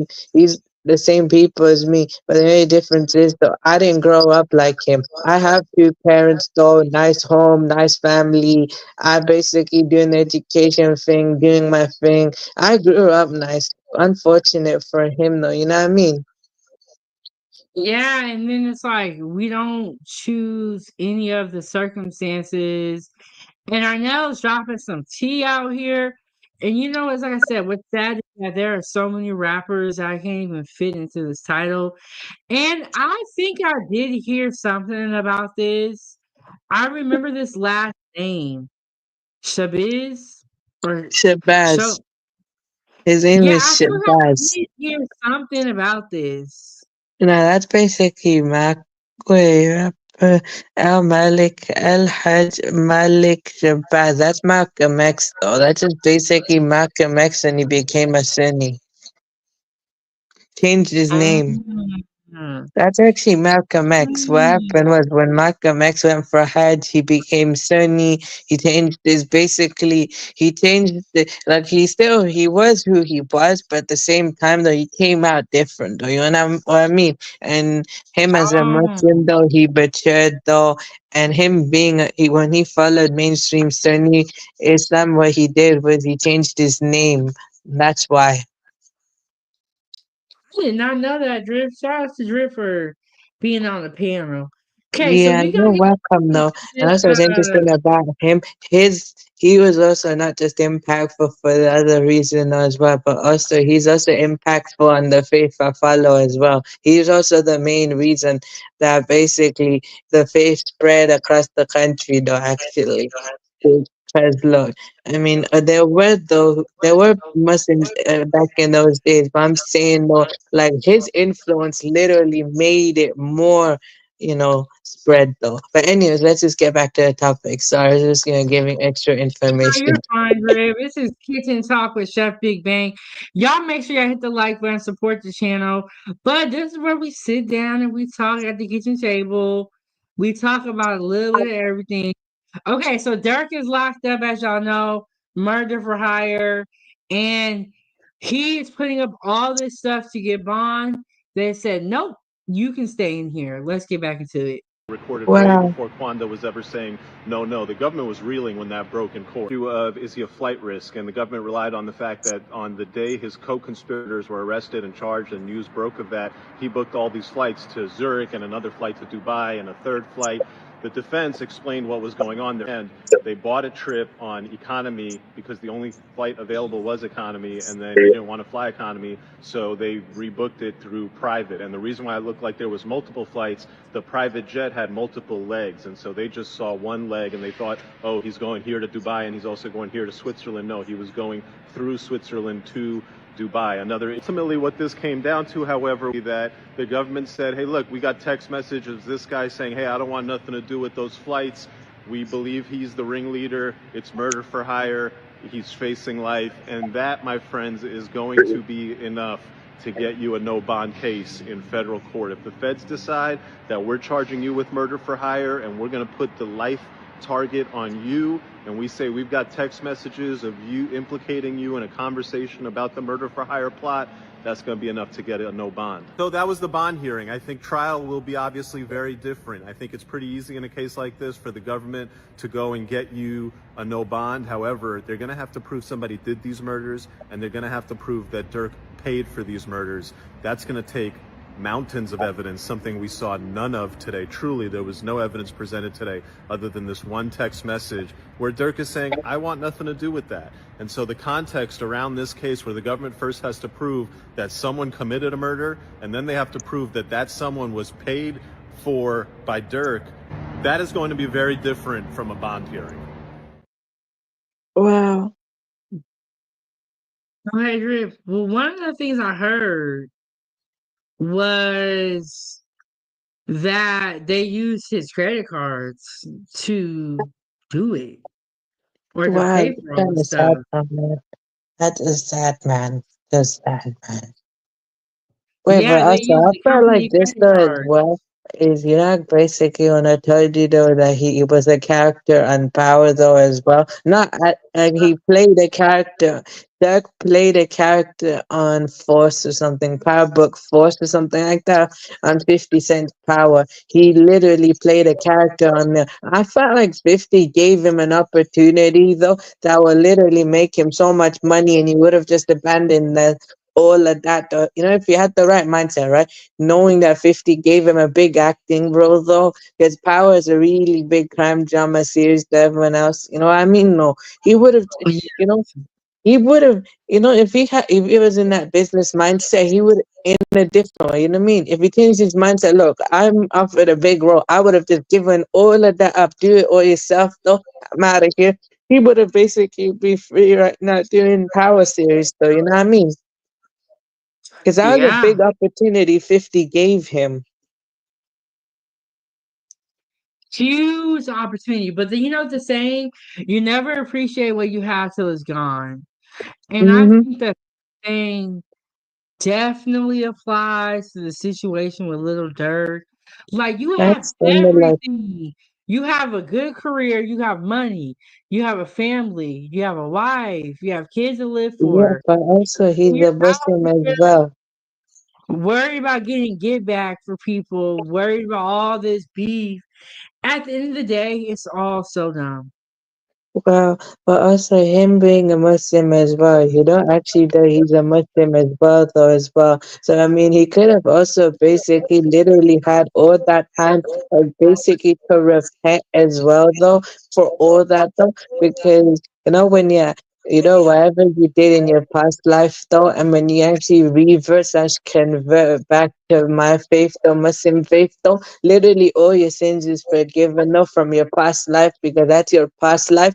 What all that matters is basically what you do currently though as well. You know what I mean? Back then he could have just basically repented for what he needed to do. I'm not judging, man. It is what it is, man.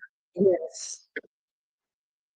Could have also Yeah, like basically sit down and reflect on him being Muslim and he would have just prayed like, to God, please help me change, and him doing the work while changing would have just easily happened and he'd be here. But you know what I mean? I agree with everything you said, man.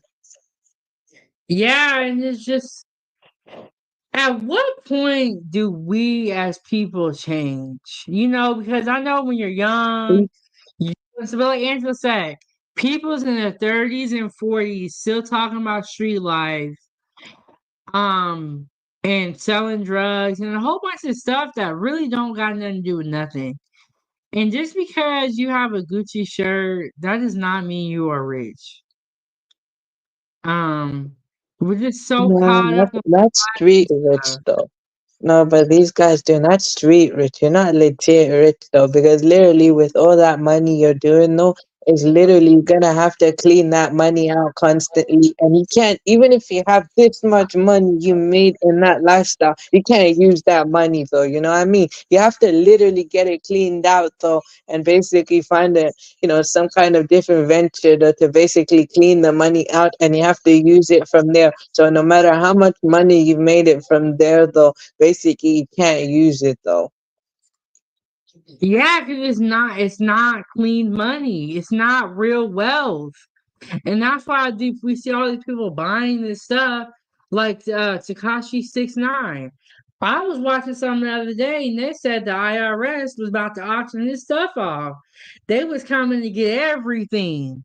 Cause he flashed all that money around, went and bought all this stuff, bought these women all these bags, and at the end of the day, he's borrowing gas money, allegedly. He has no money. It's just like not everyone doesn't know it, and I feel like if these record labels really cared about these people, when they sign them, or maybe they even do, give them a class on finances. Mm, Going and mm. buying brand new cars off the lot is not a smart move. It's also a mindset thing as well. And also, you know what else though? It's not just the labels as well. If their friends don't really cared for them, just go get them a therapist though. Because basically, it's all deep rooted in their mind though. Like literally, no matter how much money you give them, no matter how much opportunity you give them, they'll still basically end up. Some people will literally change because they want to change. Who knows? The birth of your child can change you though. Your faith can change you. However, some people's not like that though, you know what I mean? Basically, you know what I mean? If they're a friend, if people around them truly cared, they would have gotten them a therapist to actually work through their deepest rooted problems though regarding that. And I khalas, it's a mindset thing. Yes, I definitely agree with you. Your mindset, I say this about your mind is very important for every situation. But I think a lot of times we put barriers on ourselves. On ourselves. Mm-hmm.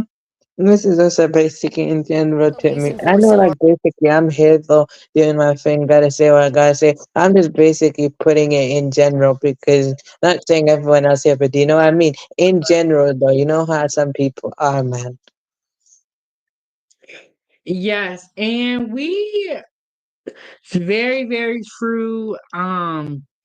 No, I know But it's you don't mind, for us but I'm to just go saying in over. general because some people take it the wrong way when they look at the replay, me saying certain things. They'll take offense to me, some people.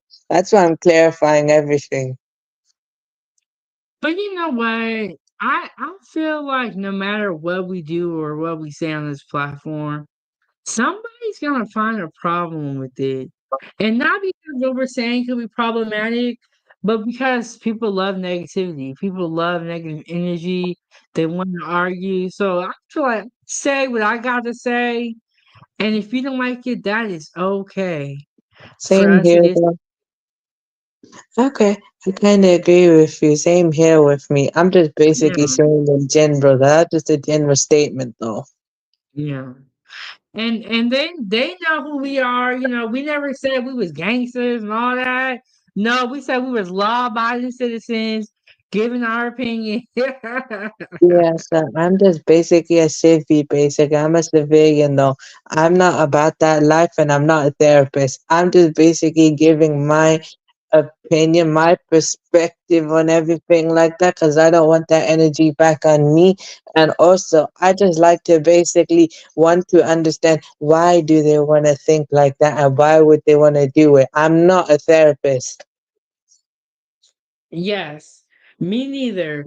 Okay, so when we started off this month, the G Money, little Ronnie and his daughter were going down at a car wash. And when I was making this video and getting together all my content, I thought, oh man, G Money was a rapper. So that's another situation that had to do with rap, with music, Instagram, dissing each other. And I was like, this to go back into this title greatly. So I put this video, well, I put all these videos together. This is going to summarize the situation that we have been talking about. And then after this video, we'll talk.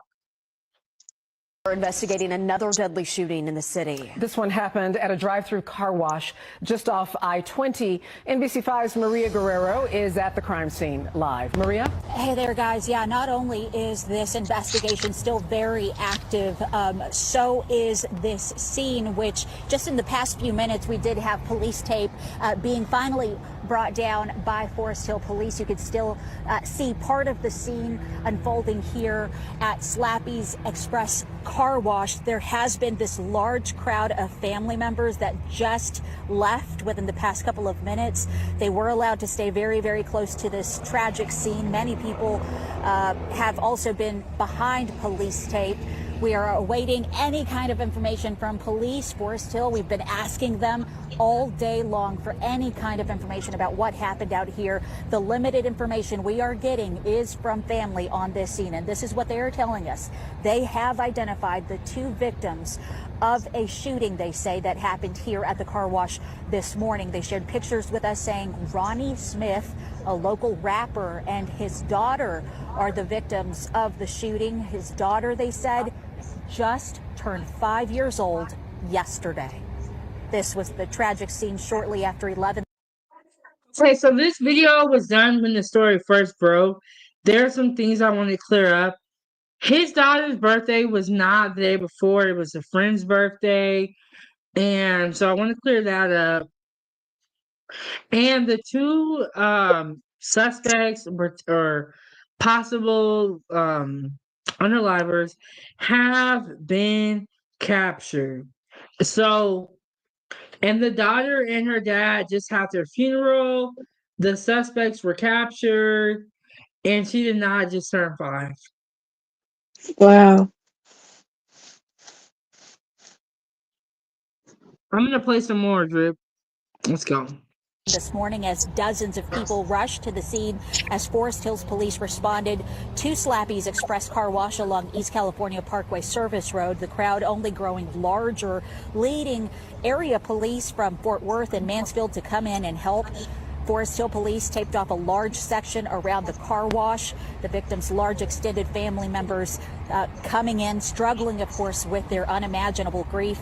Smith's aunt tells NBC5 he was a good person, loved his 2 kids, and didn't bother anyone. He didn't target nobody. He was a family man, and he was going around rapping. Okay. She is, I don't know what she's talking about, but yes, he was a family man. But G Money Lil Ronnie was also in the streets. He was shooting dice, Wow. and Wait, out so with people who had a basically lot of beef. wow. Wait, I basically saying they had the in and out. It got the 1 foot in, 1 foot out mentality. So basically, you're 1 foot in doing one thing, then you're basically out doing the other thing. So, depending on what people remember you for. Yes, and this looks like his grandma. So to her, G Money probably was a law-abiding citizen in her mind. He wasn't doing stuff around her that would make her think otherwise, but he was still in the streets, but he also took care of his daughter. Both Maybe things deep can down exist. inside, so I was gonna tell you this as well. Maybe deep down inside, she knows though as well, but at the same time, she just knows at the end of the day, that's just basically my grandson or like basically my friend. No matter what, I'm still gonna love him no matter what. I'm just gonna remember for them being a good person, and that's it. So that's what some people like though. But they don't And know. he's saying who you hang around really, really matters. G Money Lil Ronnie, he wasn't in a lot of beef per se, but the people that he hung around was always in some beef. And Wow. it's I was gonna ask this as well. What if it's music beef? Is music beef different than street beef though? Because I know street beef and music beef is different. Because if you have beef in music, that's different though. Because you're just basically, you know, doing that's just musically. That's different though. But basically, streetwise is different. I was just asking that question. Is that the same or is it different in music and street, or is it like basically it's a thin line between both? I would say this. I would say it probably was different years ago, but now we're seeing music and the streets. The problems are kind of running together. Maybe when they first started out, when it was just music beef only, I guess though the deeper they got in it is when they actually became active. Mm-hmm. So is that basically it starts one way though, starts off the music type way though, starts off small arguments, then music, then slowly starts to get bigger. And that's when activity happens. So the Yes, like deeper you they get said, in. once you get too deep, it's harder to come out. And a lot of times we feel like we need to be beefing with everybody. I'm telling you this now. Don't you never know what somebody else is capable of. You never know Mm, what their breaking point is. You don't know what kind of day they've had. So just stay out of it. You know what I'm saying? Like, but when people dish mhm. you, Instagram, they be feeling like they gotta respond. Yeah, that's like probably there as well. What they don't realize as well, though, it's potential money as well. Look, even though that's your up, no matter what, though, and like basically gigs, for example, as well. Like he's Peckham, and R8 is like Brixton and Peckham used to beef and stuff like that. But both of them, at the end of the day, being two mature adults, though now they basically agreed to work with each other because they realized there was just money, though, at the end of the day, and this postcode beef means nothing no more, man. Probably though, that's why, you know what I mean? Because they don't own anything though. It's just basically they claim they own it and they say it's that, so they hang around it. That's not. It's that's just potential. You know what? Some people, Yes. some of them rappers though, like when you saying when they get too deep and they do this postcode beef thing though. In general though, some of them though, right? Is they don't realize that's potential money that you're wasting. That's potential money you're missing out on, even though you don't like the person like that though, just basically do it for the money. Forget about this beef Yes. thing as well. Yes, it's like you're pushing money to the side. And but I feel like, this is what it is now. If you rap and then you're in the streets are gonna come get you. You know what I'm saying? Like, I'm curious to Yeah. see how it all look in a couple of years. Yeah, but you know what? Basically, I tell you about what Nine said one time, long time ago. His UK rapper Nine, he said though, I'm not a rapper. I'm basically a dealer who raps though. That's what he said though one time. But I guess though he's I different believe now. him. I believe him, but it's just a lot of self snitching going on. It is absolutely insane. I'm gonna play a little bit more of this video and let's go. Okay, Why I would you guess I'm target him? gonna drop Why would and you come back target him? later though. I'm gonna drop and Okay. come back later because I feel like I need to, break up, have a little bit of, but I got you there. You can Okay, continue Drip. with that. Thank you so much for coming up. And before you leave, do you want to tell them a little bit about your YouTube channel or you have any final Sure. thoughts? No, I'll just basically tell them about my channel and I might come back afterwards or maybe later, when I feel like coming, you know what I mean? So Yeah. basically, alright. So basically, what my channel is about is music related content. I do mostly UK hip hop culture. So basically, sometimes I do Afro beats or Islamic hip hop, but it's mostly UK hip hop culture. So basically, multiple different cultures within one culture at the same time. So that is what I do. It's UK hip hop culture because to me, at the end of the day, it's one culture, but there's multiple different genres slash cultures within it, and those different cultures and genres, it's its own thing and its own genre, but at the same time being attached to one thing. And also, UK hip hop also attached to American hip hop as well. That's why I say at the end of the day, it's one culture. It's just basically its own thing while they do it. So basically, in simple ways, I'm trying to say I mostly focus on UK hip hop culture and sharing it. Those are basically people get to learn something new, and I enjoy that content too. So also, I've also experimented with doing British Pakistani rappers as well because there is talent because there's talented artists there as well, and I enjoy that type of sound. So I'm doing something I love while also teaching someone else something new that they've not heard before. It's voiceover content, but I talk over them clips. And yeah, so Drip is doing some big things over there, always supporting. Thank you so much, Drip, for coming up today. We're Thank gonna you. be here tomorrow, kind of around the same time. I'm not sure what we're gonna talk about, but we're gonna find something to talk about. Okay, I'm also probably gonna say that as well though is it's 5 days left of Ramadan because it's day 25 of Ramadan now. So basically when Maghrib prayer or evening prayer ends, that's when a new day of Ramadan starts. I just recently found that out because so sometimes when you fasting and you keep going through those days though, eventually you start losing count of what day it's gonna be. So for me, well, I just right now it's day 25, which I'll start later on when I wake up early in the morning, and then when evening is day 26. So it's like basically 5 days to go now. It used to be 6 days, now it's 5 days. Okay, Drip. Okay, Drip. Well, have a great Ramadan and we keep us posted. Thank you. All right, Drip. All right, Food Gang. Okay, we're gonna go to the infomercial. When we come back, we're gonna get back into the content. I'm gonna find a video about Yella Beezy and Mo3, and we're gonna talk about that whole situation. Okay, I will see you guys after the Foodie Gang infomercial. Here we go.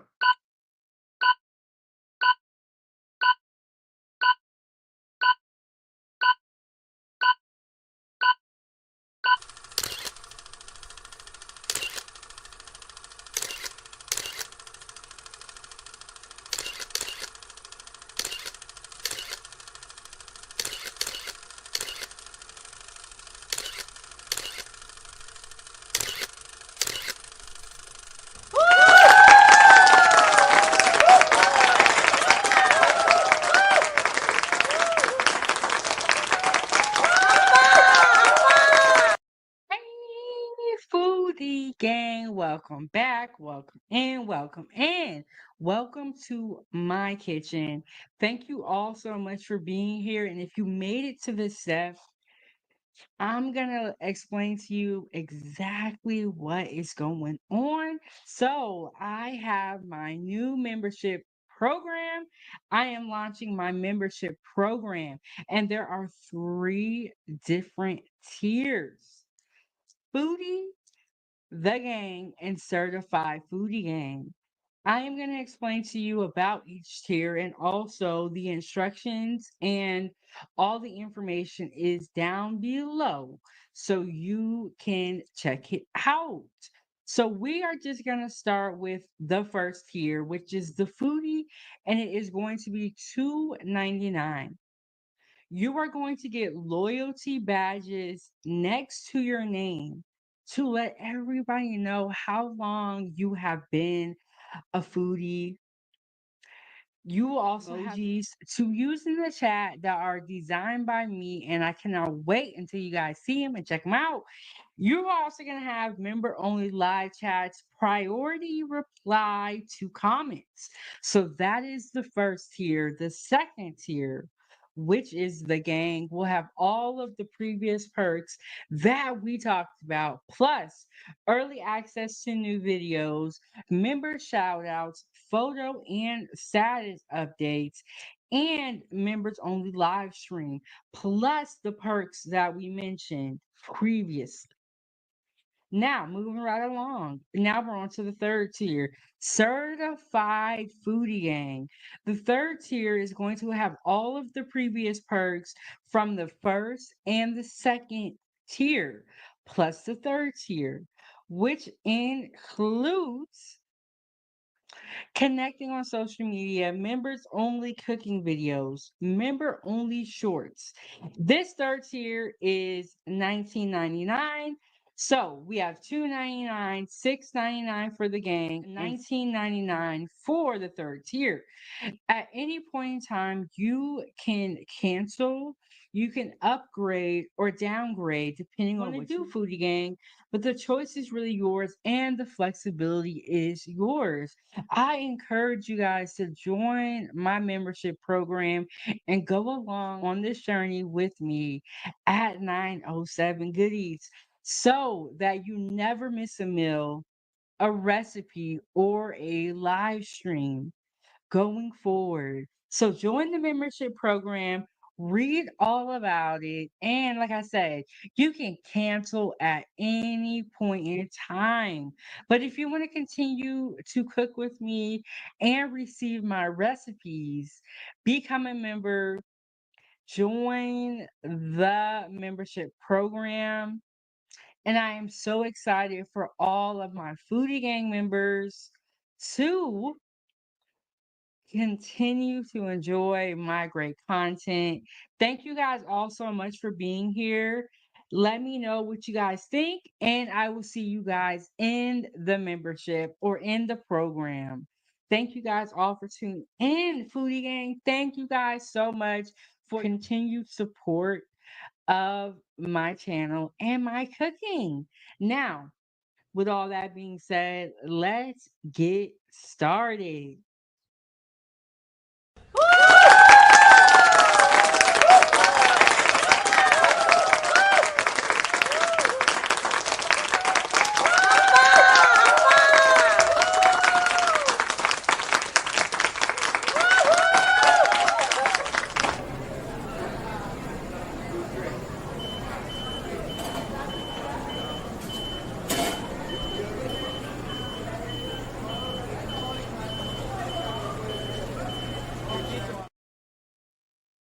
All right. Welcome back to the channel.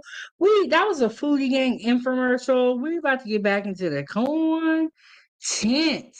We finna get back into the content. Hit the like button, subscribe to the YouTube channel, share this video with your friends. Okay, so before we left off, we were talking about Lil Durk and G Money Little Ronnie. I was summarizing what was going on with that situation. Hold on, y'all. I got a piece of hair back here that acting crazy. Okay, and the question of the night is, or the of the day, is rap music under attack? And some people feel like it's rap music. Some people feel like it's a lifestyle. I would say one thing. I'm sorry, y'all. Rap music and the lifestyle kind of seem to go hand in hand. So I don't know, but it seems like something has to change. And Drip is already back. What's going on, Drip? Hey, to come back, but I need to drop for a minute so I can take a breather, you know what I mean? Yes, I know what you mean. I don't know how people do super long live streams because I'd be like, I can I be be here for a needing very long time. I know what you me mean, though. neither. I can be here for a very long time, but I literally felt I should just stop for a minute. Yes, and shout out to No Captivity with Freezy.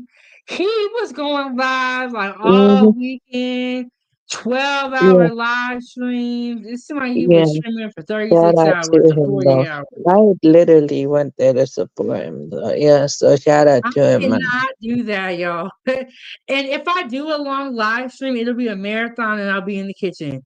I would not be sitting here running my mouth for 36 hours. I mean, I can do 12 that, but hours.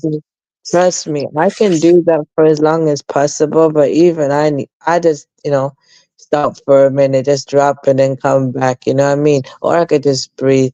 Anyways, you know what I mean? Sometimes the only reason I like to give a disclaimer as well, though, is because with me, I've got hypersensitive sensitivity. It's not just touches, but it's mostly emotions as well. You know what I mean? So sometimes I might be in the hypersensitive type of thing with me though. So that's why, even though I didn't do anything, it's just how I feel. That's just something though I don't control, which I work on. Yes, I cannot do a long period of time. That's why I got the commercials. We got the Foodie Gang infomercial because I just need to get up and like stretch my legs. But Angela said, yes, rappers are under attack. Oh, We are they seeing are. a lot of Ricos, a lot of M charges. We're even seeing murder for hire. So Wow. I Yeah, mean, but we're seeing. could they also be given like well, they also like America, do you also have if I was gonna ask so over there, right, from where you're from, do you have this, behavior order thing where basically it can stop you from doing certain things? Because in the UK as well, depending how serious a person does it though, they get slapped with a CBO criminal behavior order, and with that, happens though. Like basically Some artists, though, what happened to them is basically they have to literally, if they do music, they literally have to they have to send a copy of their lyrics to the police though and run them back, and then you know they have to get it approved and stuff like that. You know what I mean? So, No, I've never heard of that before. mm, No, I've never heard of that before. so Okay, y'all, so I basically, switched over to coffee because I'm getting tired. okay. Go ahead, Drip. No, I was just saying that's just what happens as well, though. But depending how serious it is as well. So if it's deemed like that, though, so if they do music like that, that's what's happened to them, though. So they can be, yes, depending how serious. Wait, when you ask the question, they under attack? In a way they are, but in a way they're not. So it just depends how serious it is, though, and how big they are, though. Not just big or small, though. It's just depending how serious it is. Like very serious, then yes. I would say one thing that I think we can all agree on is that everything is seems self-inflicted. Seems kind of like self-inflicted because it's like when you are rapping, you have thousands of followers on IG or any social media platform. You choose to go live and beef with other people and make it be known. Everybody is not playing. There's been a lot of people where the beef has taken them out, or it's become that's the same thing that happened with Yellow Beezy and Mo3 or Hmm. Mo3. Is it Mo3 or Mo3? I think it's both. They were beefing back and forth, and it No, I'd bled. say it's It was more a rap beef, basically. and then it bled. Okay, thank you. It bled into the streets, and that's why when you asked me earlier, do I feel like it's rap beef or street beef? And I was like, it's kind of looking like it's both mixed No, that's in. why I said it's a very complex thing, though, in general, though, when we basically ask that question, or if we talk about it like that, just it's kind of like it's a very complex type answer, though, because it's not really one specific thing, though. It's like very complex.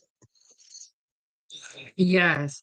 But I think the police and us, regular people, we're kind of getting tired of seeing the same thing. Well, at least I can speak for myself.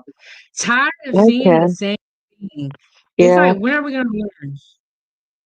Yeah, probably though. I get what you mean though. I also do. I listen to this artist though. His name's Pac-Man. He's a British Pakistani rapper, but basically he was about that life when he's mostly doing music, and he did talk about what he did and everything like that. But he's more into that real type lane, real rap type lane. Like he's also like self-reflective. Does references how he's basically trying to change his ways, and yes, he does mention money and everything else like that, though. Yeah, there is references to that, though. But he's kind of changed up now because he's older now. He has more money now, and he's kind of reflective now. So he's changed from how he was back in the day. And one thing I think needs to be happening is some growth. But let's get back into, I think this is the grandma, I'm not 100% sure. Oh She's wow. talking Before about we the get type back of into it, though, person. I feel like though it's not just the artist themselves or the people around them. I feel like it's also some of their fans who literally hold the artist back. There's also, like some artist fan base though, no matter if the artist changes who they are in some way, those fans literally ask for the old version of them back. Okay, it's nice, basically. Okay, look, you want the old version of them back and you miss them, and maybe like bringing them back once in a while, but literally telling an artist to go back, the old version of them, no, like, fully though, like make, you know what I mean? Yes, and that's when like I said, you need to get up out the comments. You need to live for yourself. Don't live for a whole bunch of people behind a computer screen that you don't even know in real life. Okay, like of course though, Get back like basically into take into like what they're saying critique. Okay, look, you want the old version of the us. Okay, how about this though? How about tell the artist blend your old style with your new style, and then basically you get best of both worlds. That's what Nines did though. The UK rapper Nines, what he did, he blended his old style with his new production, and literally that worked for him though. And he sold before he retired though, when he was doing the in and out thing, he literally sold so much records though. He got like number ones and everything like that though, with him doing it. Like literally, he blended his old style and his new style together.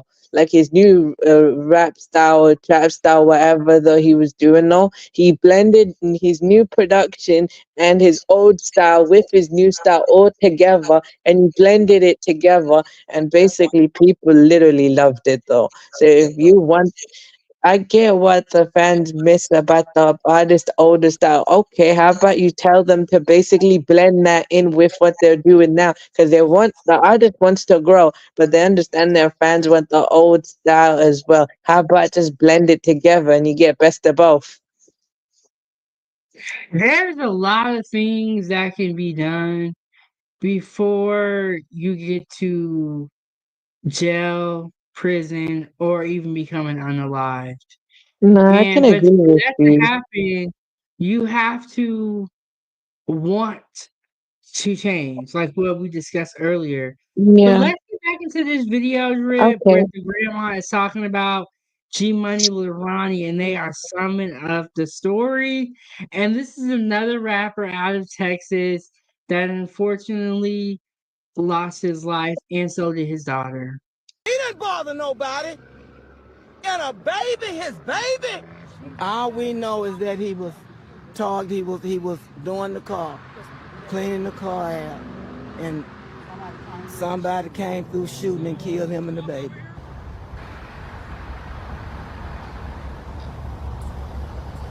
There have been some tense moments throughout the day between police and some of the grieving people who arrived on scene. At one point, officers walked side by side to clear the field of people and get them just behind the crime tape, which did not sit well with some who said they are family members of the victims. But I did hear one officer explain to them that they are just being extra careful because they really had no idea if they could be around, the suspect could actually be somewhere in this large crowd.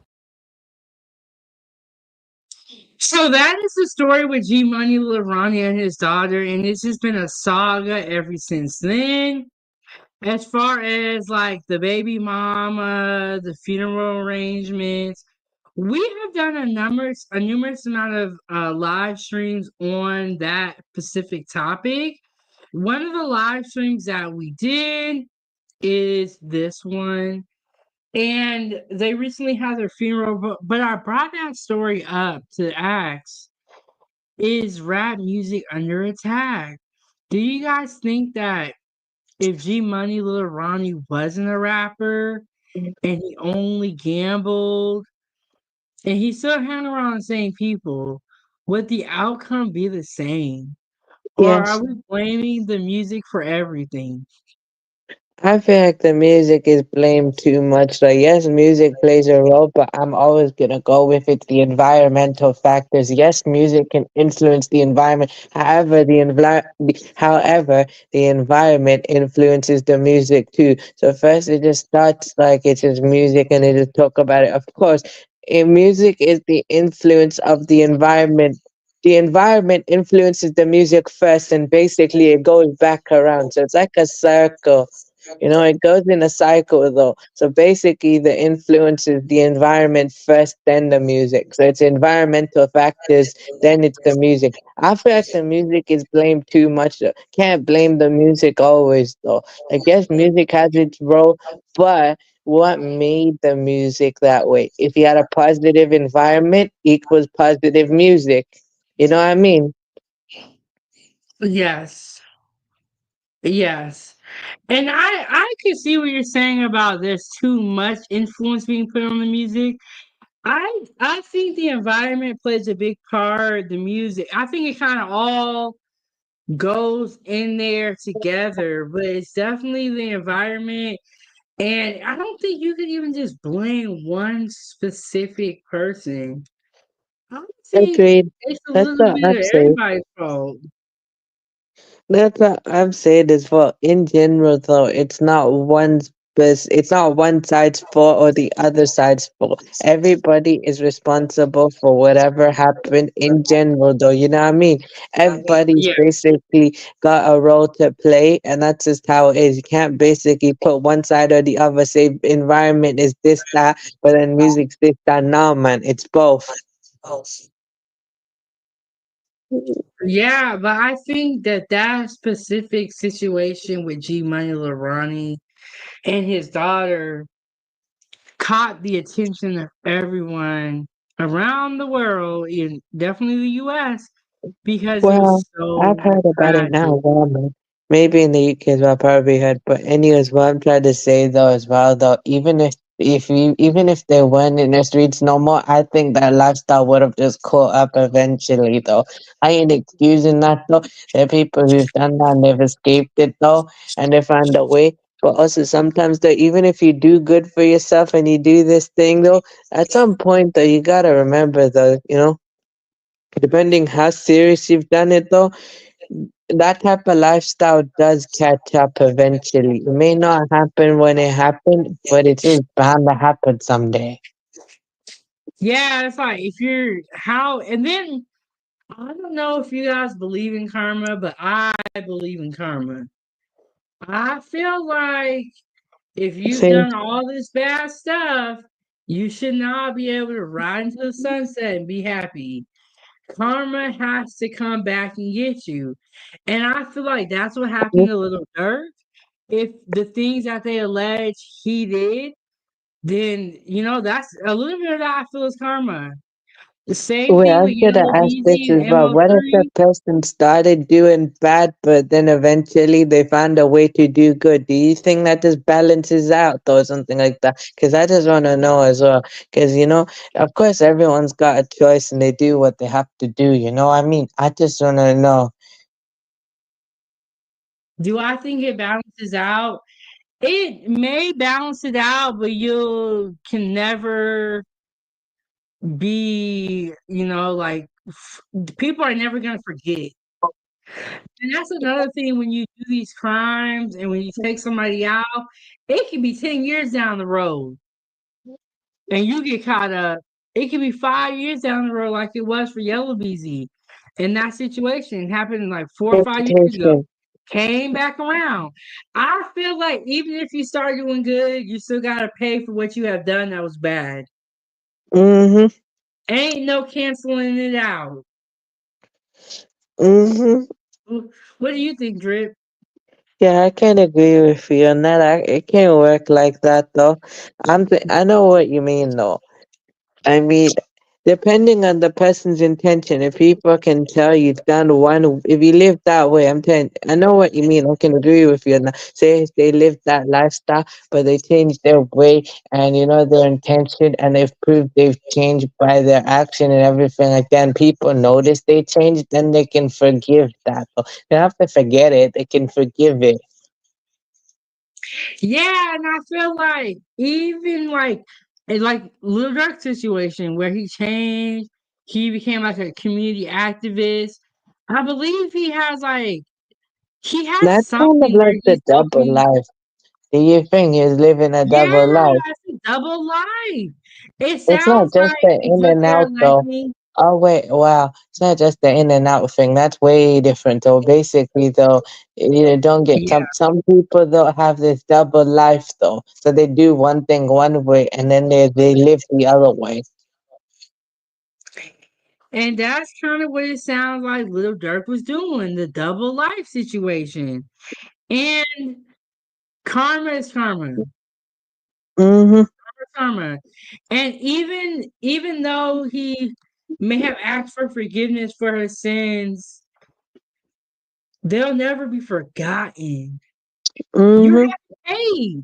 You did a crime, you said, I'm sorry, forgive me. But you gotta pay, I feel. Yeah, but I saw And I'm he happy. Yes, you pray though as well, but you have to literally show it as well. Yes, you put your faith in God, then yes, you pray and everything like that though. But you literally gotta do the work as well though. Because, God tests those who he loves, or, it depends. Life is a test of punishment depending on your deeds though as well. Yes, God can forgive all your sins though, but just depending on what you do and how serious is it, and after consequences. Maybe in some way it's not just a punishment to him. I'm not wishing that. Maybe it's also his biggest test in life ever though, test of his faith, I guess.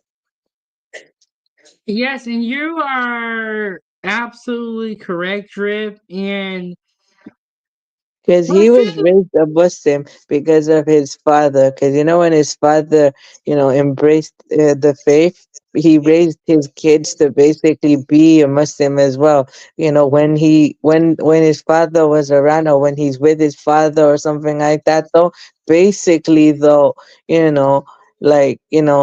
was raised to be a Muslim. After that, though, whatever they do, that's just what they do. I'm just saying, you know what I mean? yes, I think that his father was locked up in prison for a long time.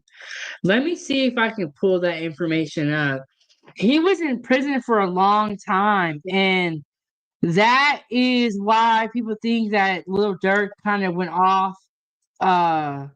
off the rails, and they feel like if he would have had his father around, he wouldn't even be in this situation. But No, we can it's also not just say, his father. He lost his stepdad too. He had a stepfather as well, not just a father as well. He had a stepfather too who filled his role too.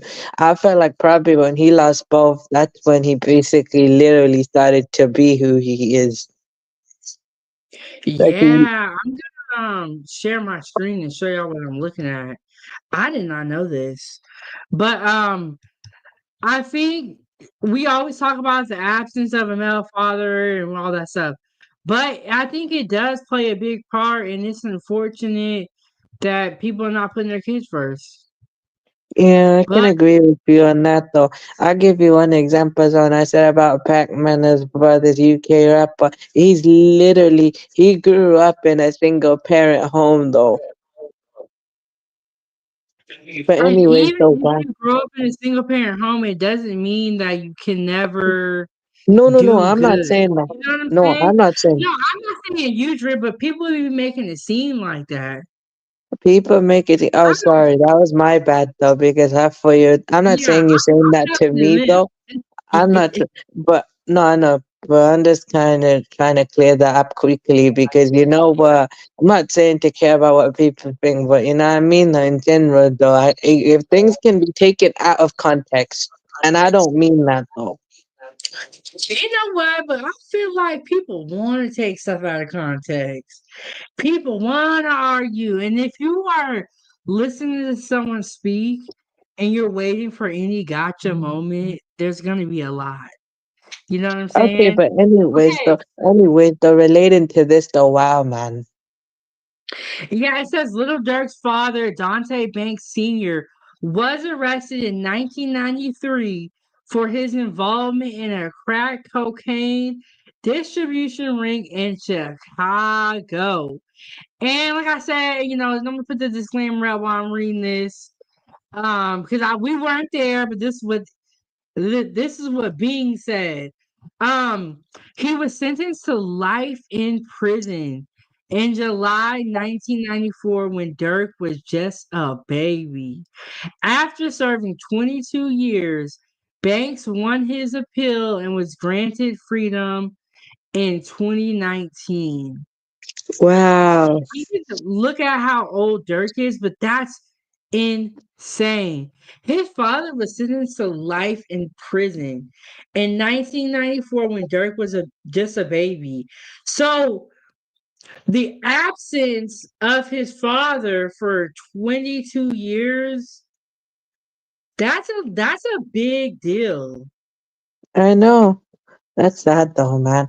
I was then, his father became Muslim when he was in jail. That's how Durk became Muslim as well.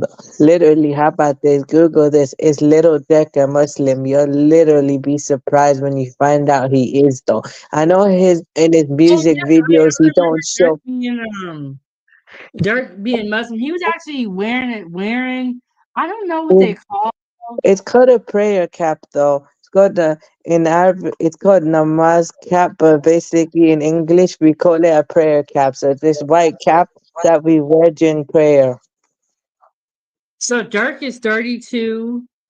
No, it's not the cap. It's like it's the Hey, gown. oh wait, it's like It's basically a ghata. So it's basically an it's Arabic the cloth. it's this. This is the outfit. What is this outfit called? So I want to be respectful. This Uh, you I can't really mean, see. you I'm can trying to see if I can find one I where they're standing. I know what it is, but I'm not sure how to basically how to say it to you though, because I know how to Oh, say it. okay. So I'm not sure how to basically say it to you to make you understand how to say it. I'm not saying I'm not willing to, or you don't understand. Nah, man. I'm just It's basically saying that this if I outfit tell right you and here. explain to you, I don't feel like you're gonna understand what I'm saying. So I'm just gonna basically saying he's wearing some kind of Arabic clothes. Oh, okay. All right. Drip, that's all we need to know. That's the answer we're looking for. But yes, Drip, I mean, I'm sorry. Dirk he's 32 years old. His father was locked up for 22 years. Do you Wow. know how much time children need, period? But imagine your father is gone for 22 years. And I was watching a clip where his father sounded like he was kind of blaming himself a little bit. And he was saying, like, yeah, Dirk used to be in the streets, but he changed his life around and he's doing good and all this happens. This goes back to what you were saying though, Drip. Just because you change your life around after you do all this crime, it is not going to cancel out the crime. Yeah, I mean, if you actually move out of it and you keep working hard, then eventually, it'll just leave you. But also gotta remember though, you're still gonna be trapped in some way though. Like it's still gonna tie you back in some way. Once you're in, I guess. There is a way out and you can find a way out to do better, but for some people, once they're in because he went too deep, though. He could have changed a long time ago before it was too late. For a long time, honestly, Lil Durk has been on for a long time. He made so much money. He could have moved away and lived. He did move away. He could have Mhm. lived a way different lifestyle. Nothing that happened He had could to have. have Do happened. you think He could have been also like though this the too. older people around him though, like his OGs though, basically told him the wrong advice? Like not just people his age or his friends. Do you think people older than him gave him wrong advice?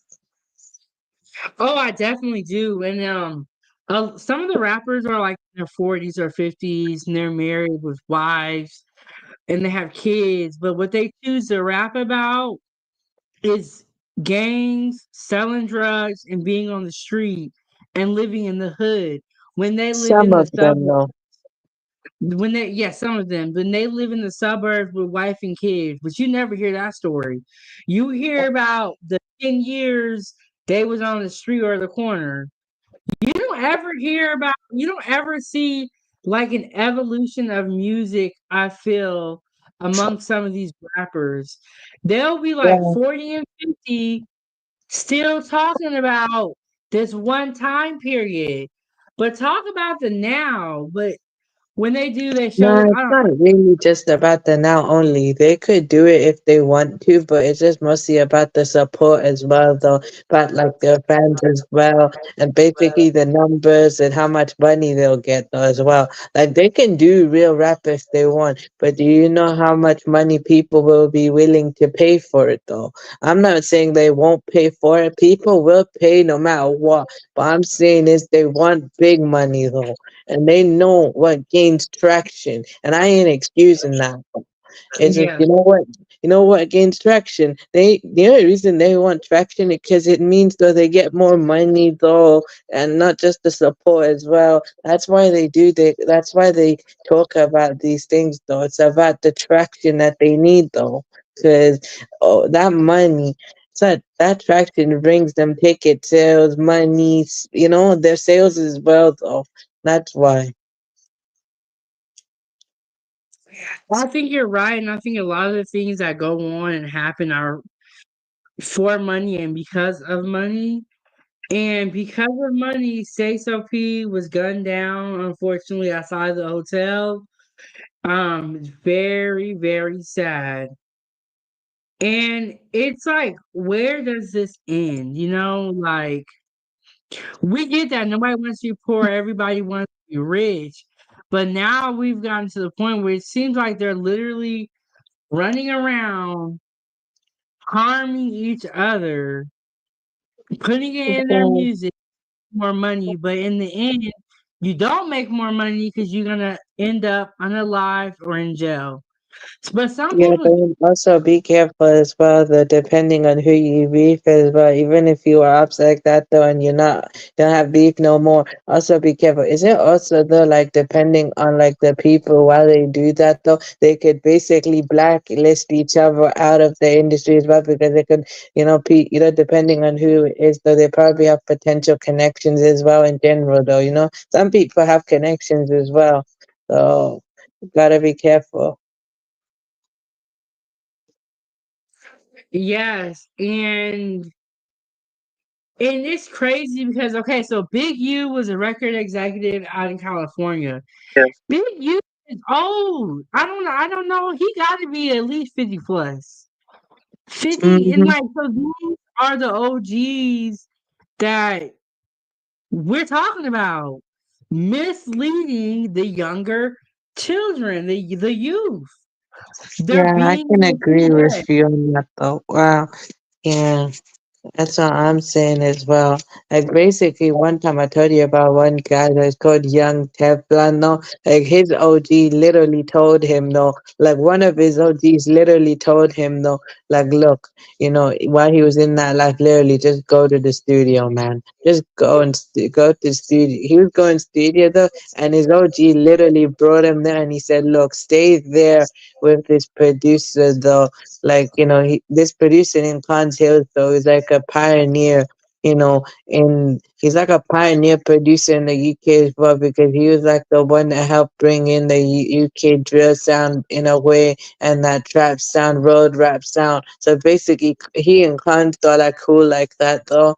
So basically, you know. Like one of his OGs basically literally told him just stay in the studio and basically keep going. And from there, Tef is doing his thing. So he's like straight in the middle, though. Tef is in the middle. He's not. He's basically like in the shadow of his peers, though. But at the same time, though, like not too recognized. Like basically people know him, respect him, but he's like straight in the middle between two generations, between older and younger, though. Like straight middle. Yes, and I just looked it up. Big U is 58 years old. Wow. Like when you're saying about like OGs mislead the youth, yeah, that is true. But also people I'm also not gonna take away they had a choice to do what they had to do, of course, but also the who influenced them in doing that though at the same time. Like they could have just basically done something different though, but at the same time though, you know what I mean? But I guess it's the money is really about evil, and it all goes back to being greed or being I wouldn't say it's greedy. the root of or evil, I'd say it's the love of it, which it is. Mm. So let me Because play this video, and we're gonna get into Big U, the RICO indictment coming out of California. They got no jumper caught up. Well, people are calling Adam 22 the feds, which I don't blame them. Big U, Luke Cannon, a whole bunch of names. Let's get into it. About the man accused of being a longtime leader of the Rolling 60s Crips gang. Eugene Henley Jr. has become known in recent years for his charity work to reduce gang violence. Now the FBI is accusing him of running a criminal enterprise that committed a series of crimes, including a murder back in 2021. NBC4's Alex Rozier live with details you see for the first time and only on 4. Alex. Michael, Big U is in federal custody right now. Prosecutors say they have probable cause to believe that he killed a man in Las Vegas in 2021, then dragged his body into the desert. Today, I learned the man killed is closely connected to Big U's family. When did you ever really learn how to play the drum? Eugene Henley Jr.'s podcast, seen here on YouTube, is one of many ways he made his name. It's season 2 of Checking In. Henley Jr., known as Big U, interviewed celebrities. The big homie. Yes, sir. And he's run a charity and music label. But the feds say he's also a longtime leader of the Rolling 60s Crips street gang. And now he's in custody for racketeering crimes that include the murder of rapper Rayshawn Williams. Court papers say Williams, seen here on Instagram, was an artist for Big U's label Unique Music. And in 2021, prosecutors say Williams wrote a song, quote, dissing Big U. Documents say Big U then kidnapped and murdered Williams. Here we go. We get the Instagram, social media beef with the diss songs. So he made a song dissing Big U. Big U was not feeling it. And they allegedly went and unalived him. And I heard that they shot him in the face. But like I said, I saw allegedly. Wow. Crazy, right? So then do we... Yeah, in that's this I get what situation, you mean. I in kind this of agree with situation, do you. we feel like music had a part to play, or... Nah, I'd still to go with it. It's a very complex type thing. So it's like, it can be a thin line. Like basically music had it, but at the same time it's not. So basically it's just a lifestyle, I guess. I'm just gonna go with it's the lifestyle that people live in general. Yeah, so let's get back into it though. In Las Vegas in retaliation for perceived disrespect. But before Williams was a rapper, he was a wide receiver for Crenshaw High School. The day after he was killed, the football program announced his death in this post on Instagram, saying in part, quote, he was a special guy to all of us. And not only did he play for Crenshaw, the wide receiver was teammates with Big U's son, Deion Henley. This LA Times video shows Henley throwing a pass to Williams. Deion Henley is now a linebacker for the LA Chargers. In 2023, the Times wrote a story about him with the headline, conceived in prison, Deion Henley was born into the dangerous world of his dad, who put him on a path to the NFL. Deion's quoted in the article saying, it's one heck of an origin story, adding, you know how they talk about anti-heroes, the people who are the bad guys, but they really aren't? That's my dad. But now his dad, Big U, is back in custody, and the feds say he's connected to a number of crimes, including the murder of his son's high school teammate, Rayshawn Williams. So there you have it. I was kind of summarizing the whole Big U story. We didn't even get into the rest of them with the RICO indictment. There was a number of them that were arrested in the RICO. It was so much going on. I said, we got to throw everybody in one live stream. Drip, what do you think about everything that we just learned about Big U, his son playing football? I'm just like good for his son, but probably for him though. That's just how it is, man. That's just I don't know, man. I'm kind of speechless to be honest. I'm not surprised though. I'm just like, oh wow. Yeah, the whole thing was like, but Big U is 58 years old. I know a lot of times we say that people, they have to sell drugs to keep the lights on, pay their bills, whatever. They have no other choice. But at 58 years Really? old, Wow. At 50, you yeah, I'm have to kind of know surprised better. by that. And so they're gonna They're No, talking the about only way well, when life they in say that prison they for don't him. have a choice, I feel like what it is though is they have a choice. It's just that pretty much to some people what happens is though they had multiple choices. It's just that multiple those other choices never worked out, and they some people literally had to end up doing what they had to do. I'm not excusing it. I'm just basically understanding why some people do it, or also some people just do it because they wanted to. But I don't know, man. And he had a podcast on YouTube. I think it was called Checking In. Because what they said, well, what I heard was that when you go to LA or Cali, you have to check in. And he allegedly, this is what I heard. I heard he would extort people and make them have to pay a certain price. He was just doing a lot. Okay, and this goes back to what we're saying. Yes, you can repent for your sins, but you still have to pay in some way. And he is 58 years old, so instead of raising his grandkids, his children, he's gonna be in prison forever. And it doesn't look too good for Big U. Wow. From what I've seen, it don't look too good for him. Wait, imagine what his grandkids think though. And you heard his son saying how everyone thinks that his dad is bad, but he's really not a I bad don't think person. he's bad though. I feel like part of him is a good person who's very complex though, who made the wrong choice. He's a good person with the wrong choices. Mm. But I'm just saying, he made those choices. He's responsible for himself. I ain't excusing nothing though. Just that's just how I think he is. He's just a complex person though. Yes. So he is one of the record labels, and Nipsey Hussle was signed to his label, I believe. They feel like he has something to do with it. So people ain't been feeling Big U already, and this gonna be an ongoing saga with the whole Big U Rico. I'll keep y'all posted. We're in this Okay. stupid stuff, this music, this murder music, this drill music, all this crap music, dog, that's been going on since the 90s. Kill them, shoot them up, kill them, gangster rap, what you want to call it then. Now it's murder rap, drill, whatever you want to call it. It's about killing our own people. I was into it when I was young. I was ignorant. You grow up, you see how stupid the stuff is, and you hope to try to get the next generation to stop. Parents have done a terrible job.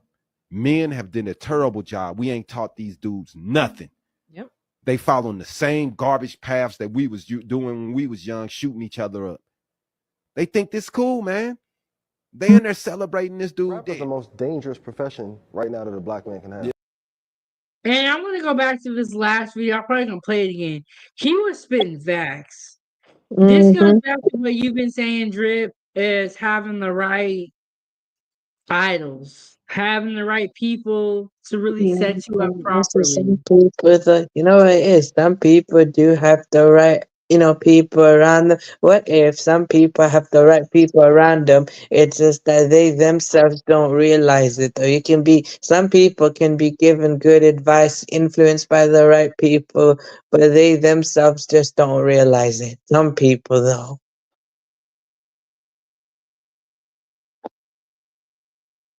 Right. I'm sorry, I was muted.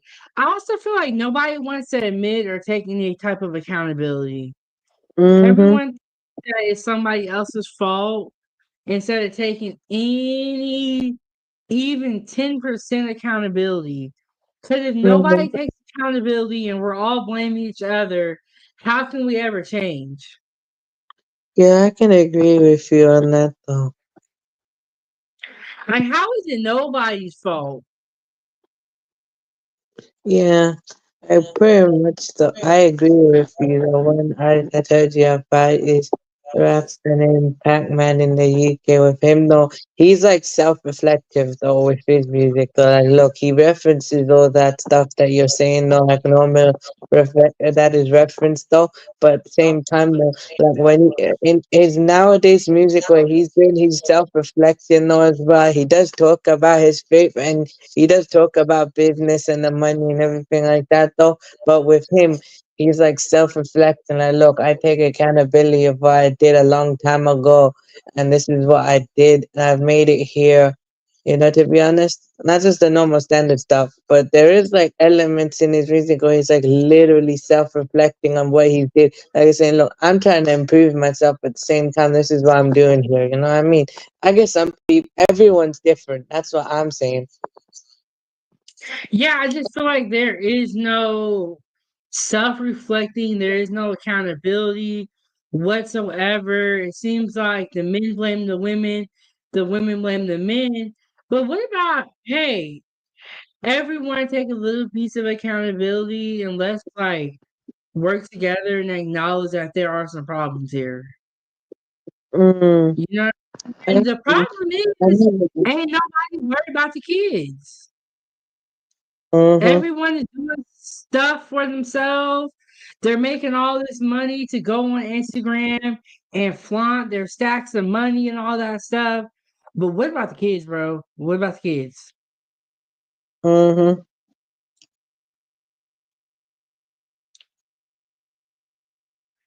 And it's just really unfortunate. I'm gonna play that last video one more time because he was making some facts in that video.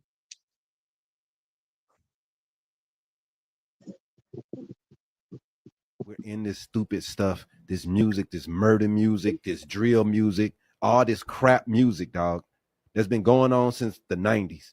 Kill them, shoot them up, kill them, gangster rap, what you want to call it then. Now it's murder rap, drill, whatever you want to call it. It's about killing our own people. I was into it when I was young. I was ignorant. You grow up, you see how stupid the stuff is, and you hope to try to get the next generation to stop. Parents have done a terrible job. Men have done a terrible job. We ain't taught these dudes nothing. Yep. They following the same garbage paths that we was doing when we was young, shooting each other up. They think this cool, man. They in there celebrating this dude. Rap is the most dangerous profession right now to the black. He's absolutely correct about everything he said. And he pretty much said the same thing I'm saying. It's everybody's fault. Okay? So Mm-hmm. this remember I was telling you guys, some people are saying rap is the most dangerous job. They're having a sit down and then that is the topic of discussion. But before When we you get say into this it's a video, Drip, game let to me get your what? thoughts.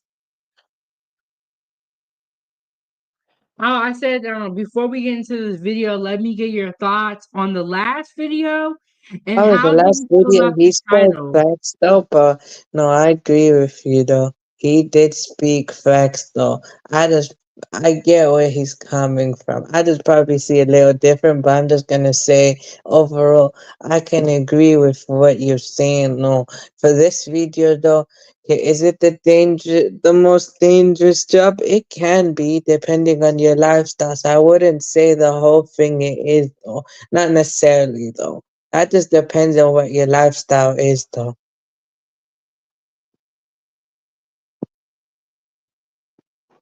Yeah, so they are having to sit down talking about is being a rapper the most dangerous job? Um, Mm, I really don't think it is. Like there are jobs where people are out dealing with heavy machinery. I don't think agreed. it's a dangerous job. I think the way that y'all are doing it, or some of them people are doing it, is not smart. It's not a smart way to live, and you don't see other people. Like you never see the owner of Amazon or any big company posted up with a stack of money in a picture. That is just. Mm-hmm. I think the way that they're going about it is reckless. You never see people. Okay. Yeah, that makes sense, though. I can agree with you on that. But let me play this video and let's see what they got to say. Yeah. With some of the lowest pay. So even when Those artists die. Call up to the label and ask them, how much do you get in insurance money when an artist on your label dies? Yeah. They'll never tell you. But do you think all these black bodies are just going down and then the album does better, the merch does better, insurance money, publishing, where does that go? It's a dangerous game.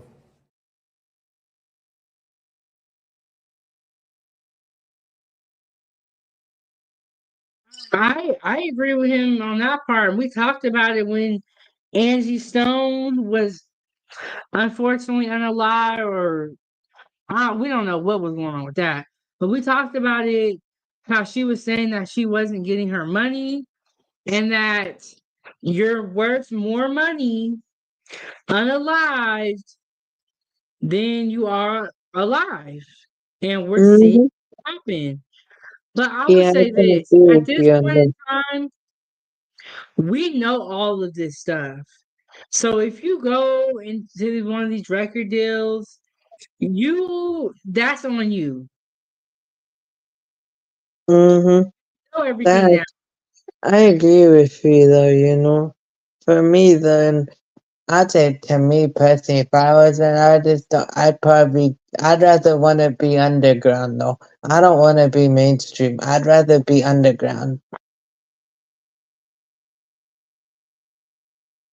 The only reason I wanna be underground because I don't feel like I'm built for the mainstream like that though. I just wanna stay, you know, in the underground just like that. You know what I mean? Yes, I feel you. And I don't, like I said, it's the way you go about stuff. I don't even think being mainstream is super, super bad. It's I all agree. flossing, the flying, it's the beefing back and forth with other rappers. It's all the extra stuff. Okay, I mean, I can agree with you. Okay, beef in two ways, though, I guess I can see. Is it like probably, okay, beef to be competitive is different from the beef that we just took the, what we were just talking about. That's different, though. If you're just beefing with someone because you want to be competitive and, you know, you're better, right? You think you're better and you want to prove it. That's different type of beef. The beef we talked about, that's different. So I can see where you're coming from on that.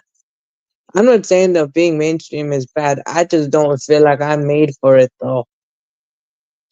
Yeah, and honestly, I want to be a regular person. I don't want people running up to me, asking me to sign nothing.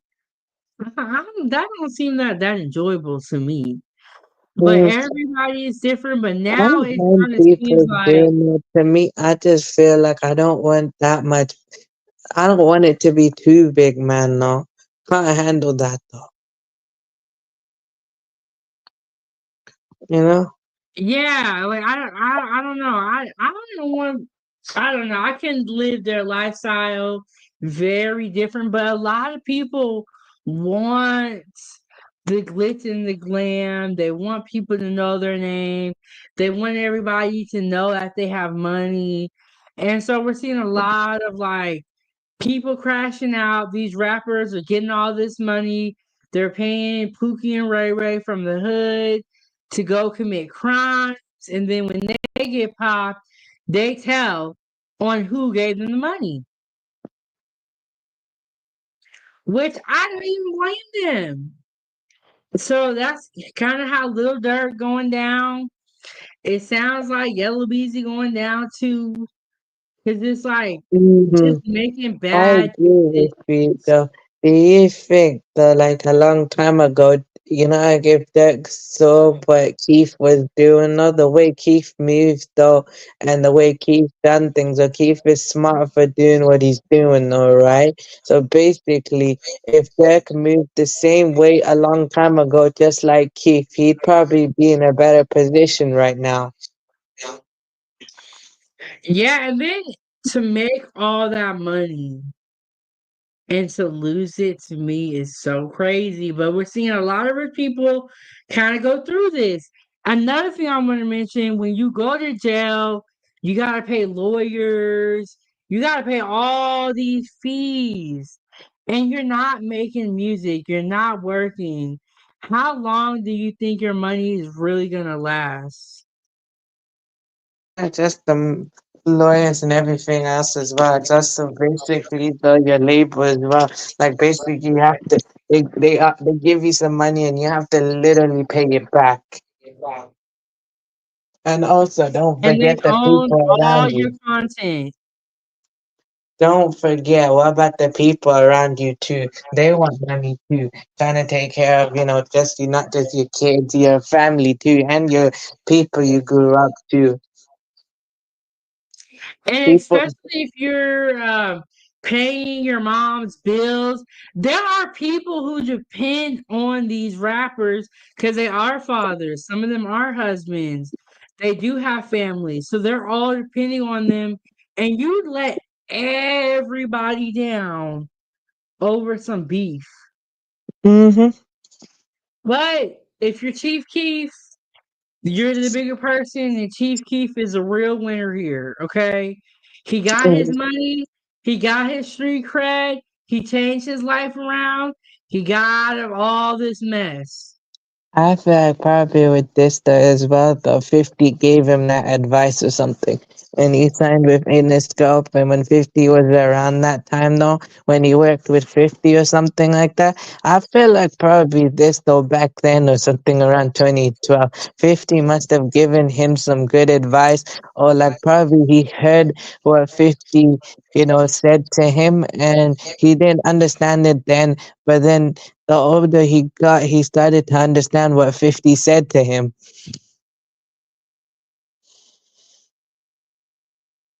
Because I feel like the way Keith moved, though, I feel like 50 gave him good advice or something like that. Yeah, and like you said earlier, your examples, who you are around, the people that influence you, so important. Because 50 Cent is a rapper that made it out. He got his money, he changed his life around, he went in a different direction. So it is Mhm. possible to It be is. a rapper and to make it, but you have got to change your life around.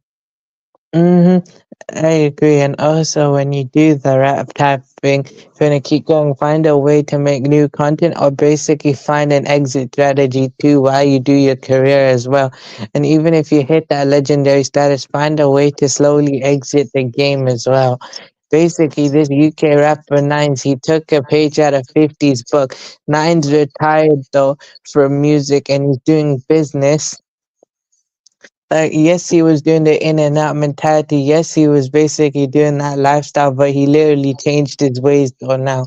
Like literally, he found a way out of that lifestyle, and basically, he focused on music though, and kept going, going, going. And then afterwards, he decided to retire on his last albums. Nine's last album though is called Quit While You're Ahead. So while he was ahead, he literally retired from music though. He moved over to like business and film industry type thing because he's made like films for his albums though. So Nines is doing film industry stuff and he's doing business, which is smarter for him though. Because Nines probably took a page out of 50's book though. So Nines understood. And he also said though, look, I'm not coming back no matter how much money they paid me for music though. Because if it was really about money, that's what Nines said. If it was really about money, then I would have continued basically staying in that lifestyle anyway. Because you know why he said that? He said that because he made more money in there than he made music. But he continued music because he had a long term goal. But bottom line is there's nothing wrong with change. We're honestly not supposed to be the same people that we were 10, 20 years ago. We're No, supposed to I agree with and you. That's why I evolve. said, that's why I was saying, no, I agree with you. But that's just why Nine said that, though. Nine's basically literally said, look, you know, he quit while he was ahead. No, but you know why he said that? If it was really about the money, though, when it came to yes, he did it for money as well for music. But he said if it was really about the money, though, if he really did it for money, he would have given up. He would have just focused on that other lifestyle he was doing. When I was saying the in and out thing he was doing, he would have just focused on that because he made more money while he was there. But he knew it's not just the long term goal. He just figured out though, look, he figured out he saw like the foresight into the future though, that he is big though, and you know how much money long term wise though he saw. So he understood, look, I just basically, continue this for a long time. And when I feel like I want to stop, I stop. So they quit while they were there. He quit while he was ahead. Now his friend Scraps is basically doing what he's doing with the music thing now. And sometimes it's better to quit when it's too soon than when it's too late. Okay, I wanted to show you guys a video of Yella Beezy and Mo3, but it had a very low sound, so I just pulled up a quick video on YouTube. This is Anton Daniels. Gonna talk about it real quick. I kind of wanted to give you guys a backstory about Yella Beezy and Mo3. So I'm gonna play this video. Let's go. You ever heard of him? Don't matter if you heard of him. You ever heard of this guy called Mo3? Okay, well, I'm sure that a lot of you haven't. However, I want to bring you up to speed on why this is relevant to what we are talking about. Yesterday, I shared some information about a guy named Big U. And this Big U guy was actually arrested and he is facing charges and he has already been to court. And the reason that I felt like that was relevant to share is because I was trying to encourage people and give you some insight on why it's important for us to divest ourselves against these trash cultures or the things that we celebrate the most in culture that is not conducive for our lives. Not conducive for our lives. So this guy, whose name is Yella Beezy, and relatively successful as far as rappers are concerned, has some visibility, has some chains, has some motion, has some movement. Down there in Texas, y'all some wild boys. But apparently this guy hired somebody else to kill one of his rap rivals in broad daylight down in Dallas. Now, we also familiar with another Dallas rapper that's recently got killed. Not even a Dallas rapper, but a Dallas guy. His name was Lil Ronnie. We know his 5-year-old daughter was the one that wound up getting killed when his Yes, and we have been talking about that story. G Money Lil Ronnie was a rapper, was like an underground rapper, was a gambler, and also was hanging around a lot of people that were not good people and were caught up in a lot of beefs. Challenger got shot up by a lot of his ops, and those two guys got arrested. So we have this cycle of violence that's basically being perpetuated inside of our communities, and I think we need to bring it to the front of the congregation. So without further ado, I'm going to share this story with you in hopes that we then let go of the dustiness and then we go ahead and do the thing that's conducive for our families and our communities. Check this out. And we have two breaking news stories tonight, starting with an update on a rapper gunned down on a highway 5 years ago. Dallas police now say Yella Beezy hired a hitman to kill his one-time friend turned rival, Mo3. Cole Sullivan is live at the county jail. These are well-known rappers in the Dallas hip-hop scene. Chris, Yella Beezy's top single, It Put It On Me, it peaked at 56 on the Billboard Hot 100.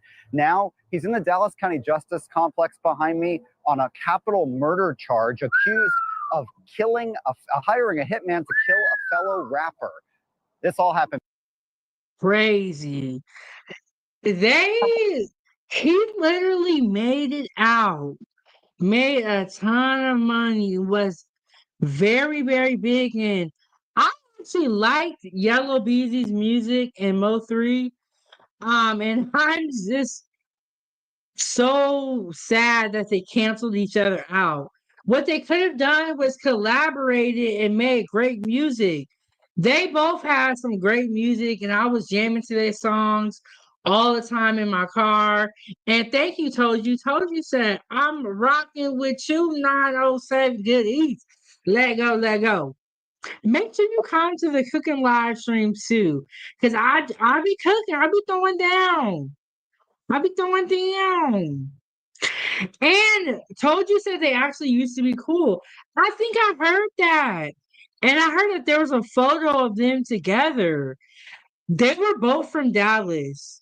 And so this was a big loss, in my opinion, to the Dallas rap scene too, because Mo3 was doing big things. Yella Beezy was a big talent coming out of Dallas, Texas. So it's sad. It's sad. It could have been avoided. Didn't have to happen this way. But this is what beefing can lead to. You never know what's everybody ain't playing. Okay, y'all think y'all gonna just say whatever y'all want and go on about y'all day. Everybody ain't gonna be cool with that.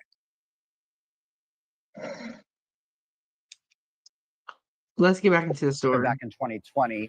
And just before noon, on the middle of Interstate 35, just south of the Dallas Zoo, Dallas police arrested a 22-year-old and charged him with murder. Initially, that 22-year-old's in federal prison, convicted of gun charges. But now, 5 years later, they say he was the trigger man. Police say Yella Beezy, whose top song That's On Me, hired that 22-year-old and promised him cash for killing Mo3. A grand jury handed up an indictment this week and booked Marquise Conway tonight. The killing of Melvin Noble, known as Mo3, led to an outpouring of grief from his fans. Dozens held a memorial outside Dallas City Hall that week. He once was friends with the man now accused of hiring someone to murder him. The killing has long been...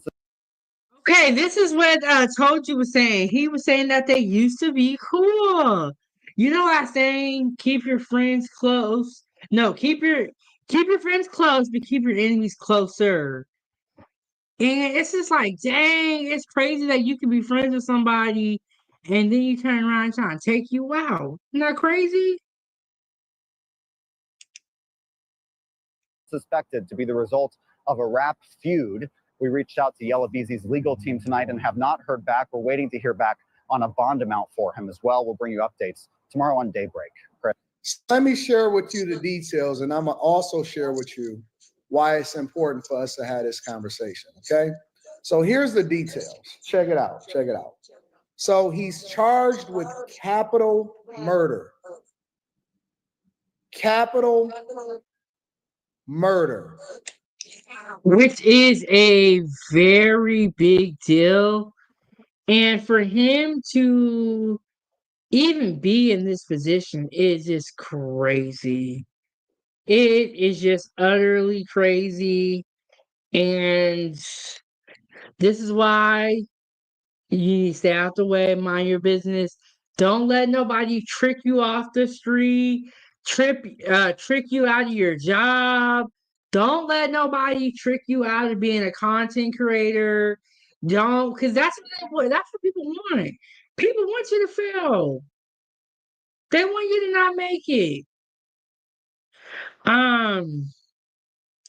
But yeah, y'all, that's all I wanted to share with y'all today. And I want to know, let me know in the comment section, is rap music under attack?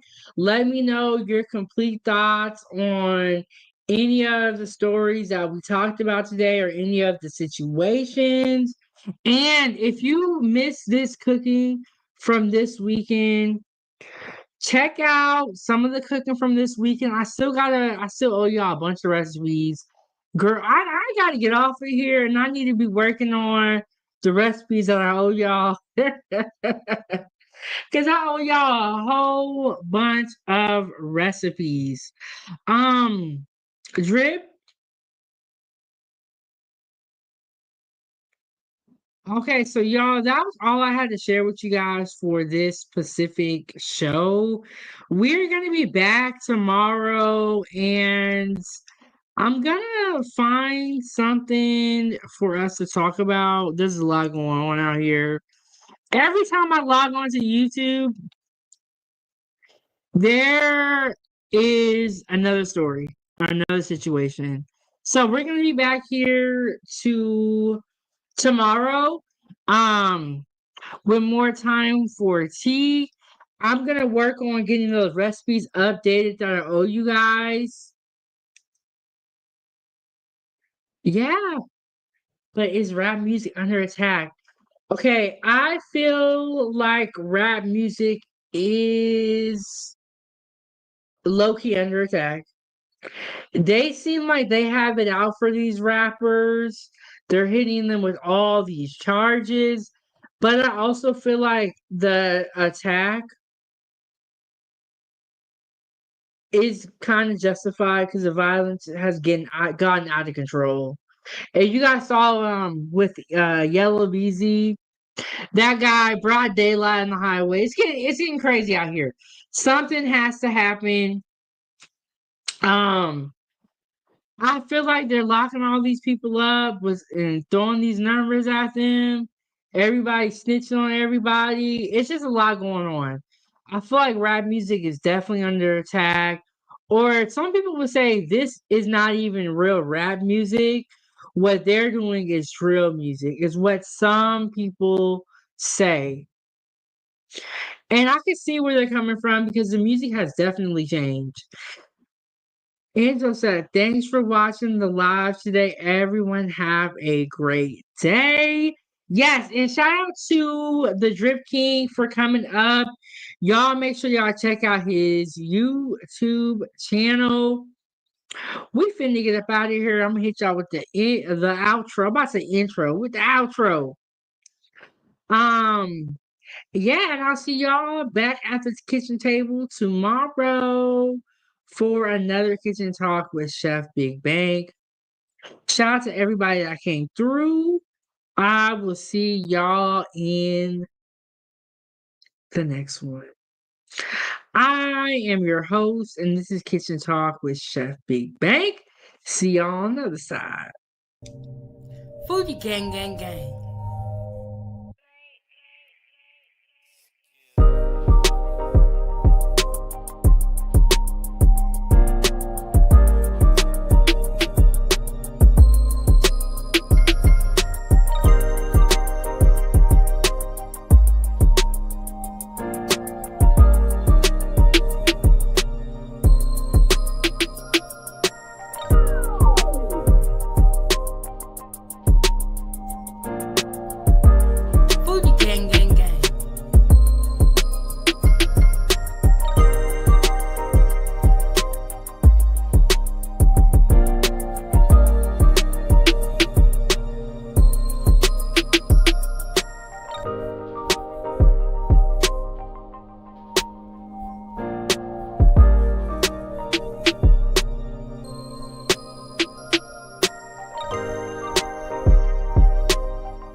Foodiegang, gang, gang.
This is Chef Big Bang. Thank you so much for watching at 907 Goodies. Make sure you hit that like button. Don't forget to subscribe. And I'll see you next Wednesday at 9 a.m.